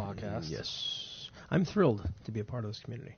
I'm sponsoring holes at golf tournaments and stuff. I want to be a big part of this community, and I do. Like I say, I have to make a shout out to the Bocook team, Randy Bocook, Shannon Bocook, Harrison, the whole line. He actually just got engaged too. Congratulations on that. Not only did they give me into my house, but I actually work with them too. I tried to help set up their network in their office. They're such good people, and I saw how good they were, how great they took people into their wing, took care of them. Then they're expanding rapidly because they're a good place to work. They're a genuine, and that's a tough word to file in business, but I'm happy. That's why I like supporting local businesses here, the genuine local businesses. Yeah. Big box companies, that's fine. They're local businesses too. People will have to own a franchise. They're still local people. Domino's, Cowabunga, he probably lives in town. He's great. Sports Clips, the guy probably lives in town too. Papa John's people are good people. Look at the Marcos people, how they help the community out. Mm-hmm. And seeing things like that is great. Like I typically go over at the Starbucks over in Kroger because I love them. They're phenomenal. Amanda, they need to fix that wall. I keep saying every month I see a picture of a car driving off the wall because they turn right. Oh, you're thinking you're thinking of the Starbucks across by Firehouse. No, he's talking about the one in the Kroger, not the standalone. No, I don't. I'm sorry. No, actually, believe it or not, I got the gift of gab. As you can see, I talk a lot, and I actually got to know Michael something or other. He's no longer he was the regional vice president of Starbucks, and I actually got to know him on a good talking basis and stuff. He said that was a project that was like, they can't because the church property backs up to them. They're landlocked, which stinks. Oh. But the one in Kroger's I love. Any opportunistic chance I can to make somebody happy, I want to. Whether it's getting gift cards for random people, whether it's paying for people's pizza. I sometimes just go and buy like $5 worth of one. If my wife hears this, I'm sorry, Kel, I love you, but I try to make people happy. $5, $1 scratch offs, and I just gave it out to all the people that were working that morning. Mm-hmm. They're like, "Why?" I'm like, "Why not? Do I have to have a reason? No." See, that's the problem with society. Every action has to have a justification. Yeah. You don't have to justify being good to people. Being good should come natural. All right? And the problem is a lot of people are so encapsulated by their own self-righteousness that they don't realize that they need to kind of step out the box a little bit, take a breath from life. However you're living is your business. That's great. You live your life. But understand how good it is to feel good for real because you want to help somebody, even a little bit. Somebody falls down, pick them up. Let them go in front of you in a line. Let them use the bathroom first. Hell, anything. Start small. You had me until let them use the bathroom first. Yeah, Jim, Jim pees like a pregnant woman. Like, I have to go again now. He pees like a pregnant woman, I'm telling you. We'll take a commercial break while Jim decides still good. No, I'm just kidding. I'm going to go ahead and mute my mic and All go. right, yeah. Jim, But, yeah. He's part fish. I do definitely agree. Being nice to people does make you feel good. I mean, there's that old cliche, cheesy saying that it costs nothing to be nice to people. And, I mean, that's absolutely true. It really does cost absolutely nothing for you to be nice to people. And it makes you feel good. It does. It really does. Like, you're talking about, letting people go in front of you in line. If I'm at the grocery store and I have a cart full and I see another person approaching the same line I do and I see they have 1, 2 items, I'll let them go. I mean, why not? I mean, of course, I'm going to let them go. And then, and it comes back in my favor because, sometimes if it's the reverse situation, they see I have 1 or 2 items, they let me go. So it's just like, karma. It comes back to you. And it's a weird thing, though, but I mean, you also have to take with a grain of salt, too, and you always have to make sure that you still have your guard up, per se, because there are people that will choose to take advantage of you in certain situations. Yeah. And there have been for me. I've been doing there had been a situation where I tried to do something nice for somebody. I really, really went out of my way to fix a lot of their stuff. And there was a realization that came out afterwards that I can segue to you guys after we get off the recording, that I found out that, I did it anyway. I was happy to do it. But when they started asking for other things, when there was not a necessity to do that, I wasn't nasty about it. I just simply said, listen, I do good things for a reason because I want to, But if you're going to try to tarnish the image or make me feel bad, it's as easy as just closing your door and keeping the others open. That's how I am. It doesn't make me not want to do things. It's not with me. It's not the few ruin it for the many, because there are so many out there. And the problem is if you get hurt by somebody and scarred, and you feel the necessity to not want to do it again because you feel it's not worth it, don't give up. Because that's how I felt 1,000 times over. Every time I thought to myself, "Oh crap, what am I doing? Why am I doing taxes? Like, what the hell?" There's 2 things in life, meet Joe Black, death and taxes. I could either imagine me opening a place that's a tax firm and a mortuary. Dude, that'd be the best. I think you would kill it. Please go public. I'd be doing estate taxes the entire time. Please go public in that because I won't stock in your company.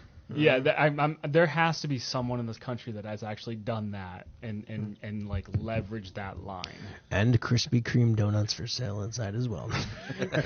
Always keep that light on when somebody else's turns off. I swear to God, Nicole could be asleep in the car, and if I drive by a Krispy Kreme and the light's on, she'll wake up and go, "Lights on!" Squirrel! Is that the one on? Is it on Abercorn? There's that light is hardly ever on. I think they honestly eat all the donuts first. Half the time we go there, it comes on, and Micah loves Duck watching the donuts. Conveyor belt. Duck donuts in Savannah is ridiculous. It's right by the mall, right behind the mall itself. I think Nicole. You can get a bacon, egg, and cheese sandwich on a donut. That just sounds wrong. It is for my heart, but it's okay. Did you ever have the Nassau donuts? No, what's the place that's in combo with Taco Bell? What? Is it the KFC? Okay, Yes. Yeah, that sounds about right. The KFC had a You're losing me right now. KFC Sounds gross. a chicken sandwich with donuts as the bun. No. Please be advised, I'll be back in 5 minutes after downing a bottle of Lipitor, Pepto-Bismol, and some sort of antacid that'll probably taste like kaopectate. Followed by fried chicken on a donut. Then that's just the preempt before I ate that sandwich. Afterwards, I will be having to get a Roto-Rooter to clean me out from the bottom up.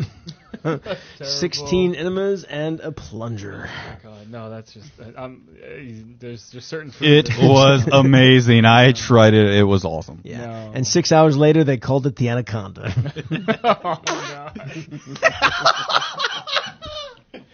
Oh, So and Roto-Rooter did not like him. that was not our sound effect. That was him. we're gonna have to record that one for one of these buttons. I can make you some great sound effects. I used to love doing that stuff. So I think we've definitely pushed past our original concept of a time limit, but that's I'm sorry. okay. No, it's okay because it was fun. It is what it is. We might as well have a good time doing this. But if anybody is still listening after all this, if you made it past the commercial, that's all we ask. Fast forward 5x. If you're this far in, just to Bless you. Yeah, because that means you're that far out. thank you, thank you, Patrick's sister. For the Lindsay, yes, Lindsay. People come to you. What can they get from you? I mean, we've talked about it. We've Honestly. covered all of it. Honesty. Listen, if you're expecting a refund, I'm not doing a bear dance. I'm not going to hold a sign and flip it around like everybody else does. You'll see a flag outside. You come in, you're going to see a warm greeting. Okay? I'm a genuine person. I'm a father. I'm a husband. I'm a retired guy, Boy Scout. That's what you're going to find. You're going to find a person of the community. You're not going to be finding somebody else who's going to be gone. I'm 365, 24/7. If you need something done, I can do it. You can call me at 3 a.m. in the morning, say, oh, crap, I need a notary. I will come out to you. I do these things because I want to, not because I have to. I can easily say no. I can go back to sleep.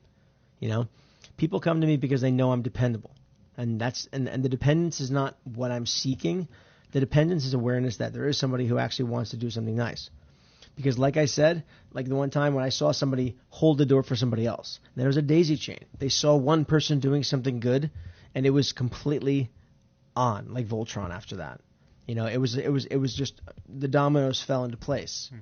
And somebody else did something nice to somebody, and it was like the goodness that was like, it was almost like transgression at that point. It's almost just like a fresh reminder, because sometimes you're just in such a rush, you don't think of it, and you see someone else, you're like, oh crap, like that's the right thing to do. Yeah. Like you said, holding the door, it's like, you see people in and out, also one person does it, and all of a sudden everybody sees that person do it, and that literally can just be a metaphor for 1,000 other things. And Richmond Hill is one of the only communities I know that, at least in my opinion, in my sight, that I don't see anything different than any of us culturally, physically, attributably, mentally, stability, doesn't matter, monetarily. Person I know that can be living inside of a mansion is the same person that would probably say hello to me next door. And that's the crazy aspect of this town. And that's why I was hooked on it, not because of the education, but the people. And if I could bring myself to the people and show that I want to do well by you, and I meet good people in the process, and I have friends with people, dude, that's all you need. Yeah. Money will come through service, through customer service. Yeah, great, it's paper, but it'll buy me food. It'll put me in a comfortable house. Buy that fried chicken on a Oh donut. my gosh! Yeah, it'll buy me my heart on the black market, right? It'll buy me my cholesterol medication. He's gonna need more than 50 tax returns to buy a heart on the black market, everybody. So Did I bring him mention some I'm business? after that sandwich? I will be upping my prices for the rest of the But yeah, Good thing they're building that ER across from the house. yeah. But you're actually hitting on a lot of stuff that Jim and I have said before is why we love Richmond Hill.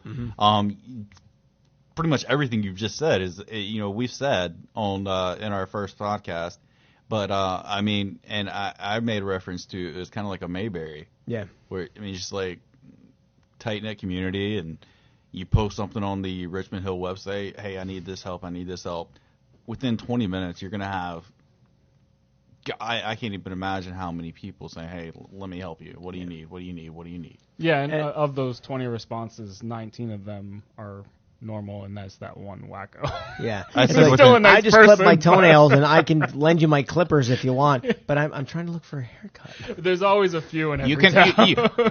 okay, then you can use my clippers for your haircut. I've had some interesting It's like- responses to some posts. I from need the- somebody to paint my house. I've got dog poop on my lawn. It's like, okay, thank you for that, man. Back to our originally scheduled non-psychotic programming. I wasn't don't looking for want brown my paint. house painted in brown. Yeah. Hey, mommy, what are those smears on the walls with flies around it? Honey, that's fly food. Why is our downwind neighbor looking at us like that? Why is a person crouching on my lawn with a newspaper again? Okay, Wrong one. We're gonna have to mark those off for you. We're gonna make a cheat sheet. Those are great. So dynamic tax and business. No. This is great. I'm gonna get one of those quarterback wristbands. Yeah, with extra wipes. Oh God.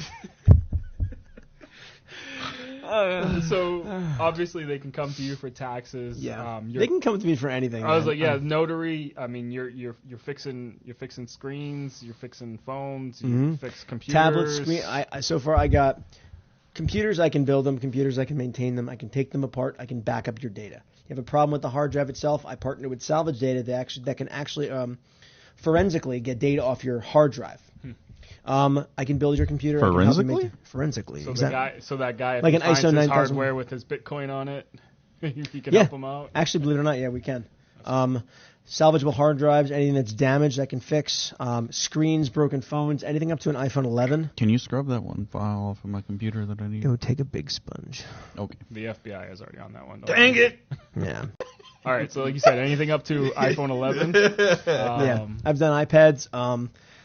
I've had a unique customer, like over at the Kia dealership of Savannah. I fixed their tablets that they used, and I guess some guy punched it or something, one of the mechanics. But I mean, I've done tablets, I've done iPads, iPhones. Samsungs are a little pain. I can understand wanting to do that with that Kia dealership. You know. Yeah, I own a Kia, and like, but I mean, we owned a Kia. But this is what I'm talking about. I have the ability where I can speak with somebody and comfortably talk to them and just relate to them and trying to be, a good part of what they are. And ended up being that the guy Tom over there is a great guy. He's the manager over there. I do it not to build my portfolio. I don't do it to build names. I can care less about notoriety, anything like that. It doesn't work for me. When I was a cop, I had that. I had a badge. Look at me, I'm a big bad guy. No, I never treated it like that. You also had a gun. I did. It was heavy. All right, that thing is 18 pounds on my hips. I have fat hips now, probably because of the No, it sucked. Honestly, believe it or not, dude, that thing is weighty, and trying to run with that thing is awkward. Well, you got multiple things in there. You got extra I had clips. baton, I had a taser, I had everything. Tasers aren't fun. They are not fun at all. They're fun. They're not fun at all. Dude, do you still have one? In the face. What was that movie? Did you know? We shot him in the face. That was Hangover. Hangover. When they shot Galifianakis. Galifianakis. Zach Galifianakis. Yeah. And he said, You need a facial expression to understand what he's doing right now. But the funny This thing is why is, we need video. he didn't really have to make an expression. That was kind of just the normal face. Yeah, that was him saying hi. We're gonna give him a lollipop and scoot him out the door. I'm taking your Samoas. Fine, I got my tag-alongs. So, yeah, no, clearly you physically actually do a lot. I mean, like you said, taxes, notary, devices. I mean, it's super just dynamic. I mean, that's Yeah. just why I coined it as such. That was my wife's. He gives free hugs. Yes, I do. Free hugs. I'm not a hugger, so I'm good. I'm warming him. I am warming Jim up No, to you're the not. hugs. No, Yes, you are not. he let me kiss him. You witnessed I that. didn't let you do anything. Jim I currently just takes out taser, aims at face. Oh man. And we give him a lollipop. I seriously, I don't My know kid why, likes but I you. want to be do you have it? Honestly, do you have a taser? I will let you tase me. I will But sign out. you lock up. You really do lock your body up in that. It But- can kill you. It can. bad heart condition and stuff. Yeah, my heart is good. With fried chicken donuts, his heart is crap. I mean, If I can honestly give any takeaways from what I've done in the 2 years that I've been in this town, is just happiness. Absolutely. Yeah, I found happiness, and it is stressful for me. Do I want to leave it? No. Do I want to keep at it? Yes. Many people in the industry are leaving this because of taxes being so crazy. Even just trying to figure out, after tax season, what am I going to do? Am I going to be able to afford this place? I believe I will. I believe I shouldn't have a problem with it. And I could just find something else for me to help people out with. You know, I mean, tax planning is a 24-hour thing.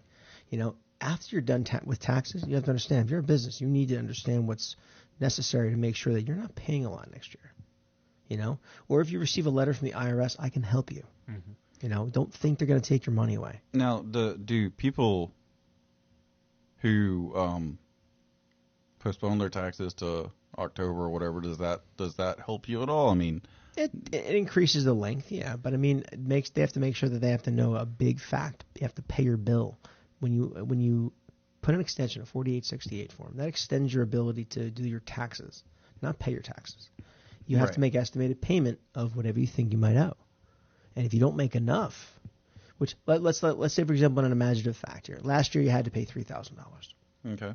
You have to pay at least 90% of your tax bill by that date, or else you're going to be getting a late penalty on it for paying your taxes. Even if you file an extension, you have to make sure you make a payment or a payment arrangement. IRS.gov/payments. You can do that, as well as Georgia.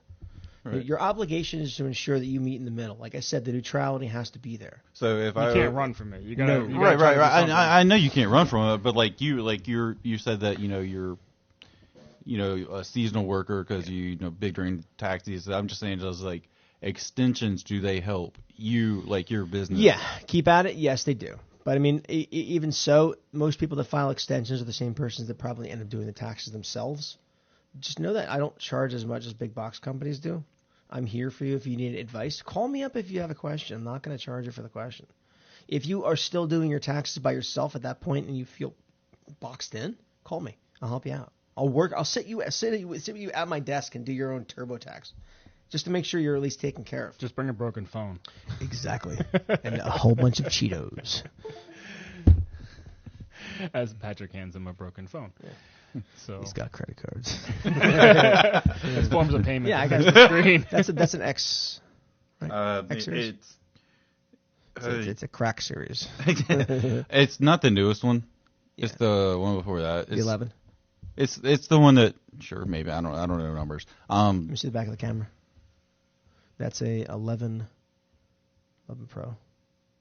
But yeah, tax season clearly in a normal year, the bulk of your revenue is coming from January to April 14th when people are waiting till last second to file their taxes, and then after that, it's you have to be able to control your income at that point and control what was spent and what, because we've got a couple friends that are in there and they make all their money in those 3-4 months. Yeah, they really, if you are nose to the grind for 3-4 months and you live in your office, you can make enough money to live for the entire time. Yeah. But that doesn't seem fun to me. That, honestly, the biggest phrase I went by is, if you like what you do, you'll never work a day in your life.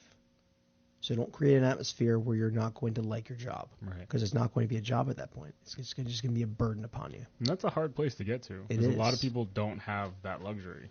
And I say luxury, I don't even know if it's the right word, but you just have to get to that point. You got to find it. Maybe it's perspective, though. A lot of it too. I mean, regardless, you got to think of the why. Why am I doing this? Yeah, exactly. I mean, you could be a garbage man and understand that you're in the DPW, Department of Public Works, doing your thing, dealing with garbage all day long. But when you know what it's going toward to support your family, the benefits that are involved, the intangibles. Thank you. The intangibles. That's what I do. I do it because I want somebody to smile outside my office, knowing one, they're comfortable doing so. Mm-hmm. I'm smiling because I'm going to Richmond Hill Nutrition. Yum. I'm smiling because I'm in Dynamic's office. Yeah. And I have a cool lit sign. That is actually really good. I love this. Yeah. It did work out as a good. That was on my wife's work. The LEDs for the night they're from Ollie's. They're actually. I think last time I was here, it wasn't up yet. No, definitely not. Oh yeah, I remember. I was. Oh, you're right. Yeah. Just the greenery was. Mm-hmm. Yeah, you guys came like day one. Was it the desk? I think was just coming in. Mm-hmm. Correct. So, yeah. But I mean, in summation, man, I'm not going away anytime soon. you'll find me anywhere, everywhere. It's not because I want to have myself be known. That will come through just good Just people doing the right service. thing. You don't want to. You don't want yourself to be known as just to be the tax. You want to be known for. Person helps people. You want to be known for you, not all the stuff you do. You do. I think y'all all know what I'm getting at. Yeah. If I walk to the supermarket and say, "Hey, how are you, Kevin? How you doing?" That's what I want. Right. To have people to know me for me. Mm-hmm. And being in my office, you know me as the tax guy, but you can get to know me just the same. Yeah. And that's exactly what I want. That's the simplest way of putting it. It's clear cut and dry. And for everybody, he is Kevin from the Jersey Shore. Yes, I am. Hi. Jim Tan and Kevin Laundry. Very big clothes. But you were asking, going back to Jersey Shore, you're asking if any of them are still relevant anymore. Every year, MasterChef does like a celebrity edition or whatever. And a couple years ago, Snooki and I guess it was her sister were on it. I'm good. We can, When I saw Snooki at WrestleMania, I about lost my mind. I'm like, what is going on? If you had to pick a celebrity, that wasn't it. Please tell me she didn't win. I would have had Ronnie running around the ring going, I "Come think, at I me, think bro." she did. Okay. It was a tag team. But so here's the thing, like thinking, okay, we've definitely got to end this one soon. But so like WrestleMania coming up, Bad Bunny. I never heard of. I get he's big in the music scene. I had never heard of him until like 3 weeks ago. Bad Bunny's Kid Rock's wrestling. brother? He's a rapper, I think. And then Jake Paul, the YouTube star or whatever. Yeah, I he's gonna remember. be on SmackDown next week, and I'm like, why? What is he? He's a millionaire. And Why? Like, he did well in UFC. He did well in the fight. I just. I was surprised. Who? Jake Paul. He was a YouTuber. He was an influencer that did stupid things. Did a couple fights. He did a UFC fight? Yeah. No, it was MMA. I don't think it was UFC though. Well, yeah, not UFC, but I'm saying like. Oh, okay. He caliber did. wise. Bellator. Bellator, UFC, ABC Yeah. 1, 2, 3. MMA, BBJ. Guys fighting. Yeah. So Hey, women fight on there too. Yes. Ronda Rousey. I was speaking specifically about Jake Paul. He's a guy. Sorry. My apologies. I don't mean to offend anybody. Next up on UFC, cow fight. Oh. So on that note, we're gonna go ahead and wrap this up. Thank you. for Yeah, having we've me on. either gained followers or lost everybody. Just listen to the commercial. Oh yeah. There's a song from the 80s called "Now I'm Feeling Zombified." Huh? Yeah, we probably want to. In the intro, we might say you might want to listen to this in batches. Parental advisory is suggested. If at any point you think back and you realize that there was a jump in sound, it was an edit. Okay. We don't have a 7-minute buffer here. So Dump button becomes a dump punch button. All right, everybody. Yeah, we'll again, just like we did with Laura's, we will put all your different ways to possibly get in touch with Kevin here. You know, apparently he Facebook. owns like 7 or 8 different domains that all. Well, okay, I won't put all every single website on there, but you know, We'll put I'll- feeling I'll- tax. Yeah, all right. I'll put the you main know one. his websites as well as his Facebook stuff. But yeah, thanks for tuning in, everybody. We're gonna get Kevin back on here again sometime. I would love that. I think we're gonna have to have a yeah. few more. Please do. We have to. Yeah. If the ratings jump, I'll be surprised. They'll probably who's this guy? Oh my gosh. But yeah, make sure you like us, favorite us, and all that stuff on Facebook and all of our podcast channels. Leave us reviews. We're on like 7 or 8 now. Somehow we got approved for all that. Who knows? Google, Apple, Spotify, Breaker, radio, something. I don't know. I'm gonna Pocket put them all in the Cast, intro. Pocket yeah. Cast. a lot If of you them. like what you hear, press 1 now. Oh wait, that was C, not 1. My bad. But anyways, yeah. Bye.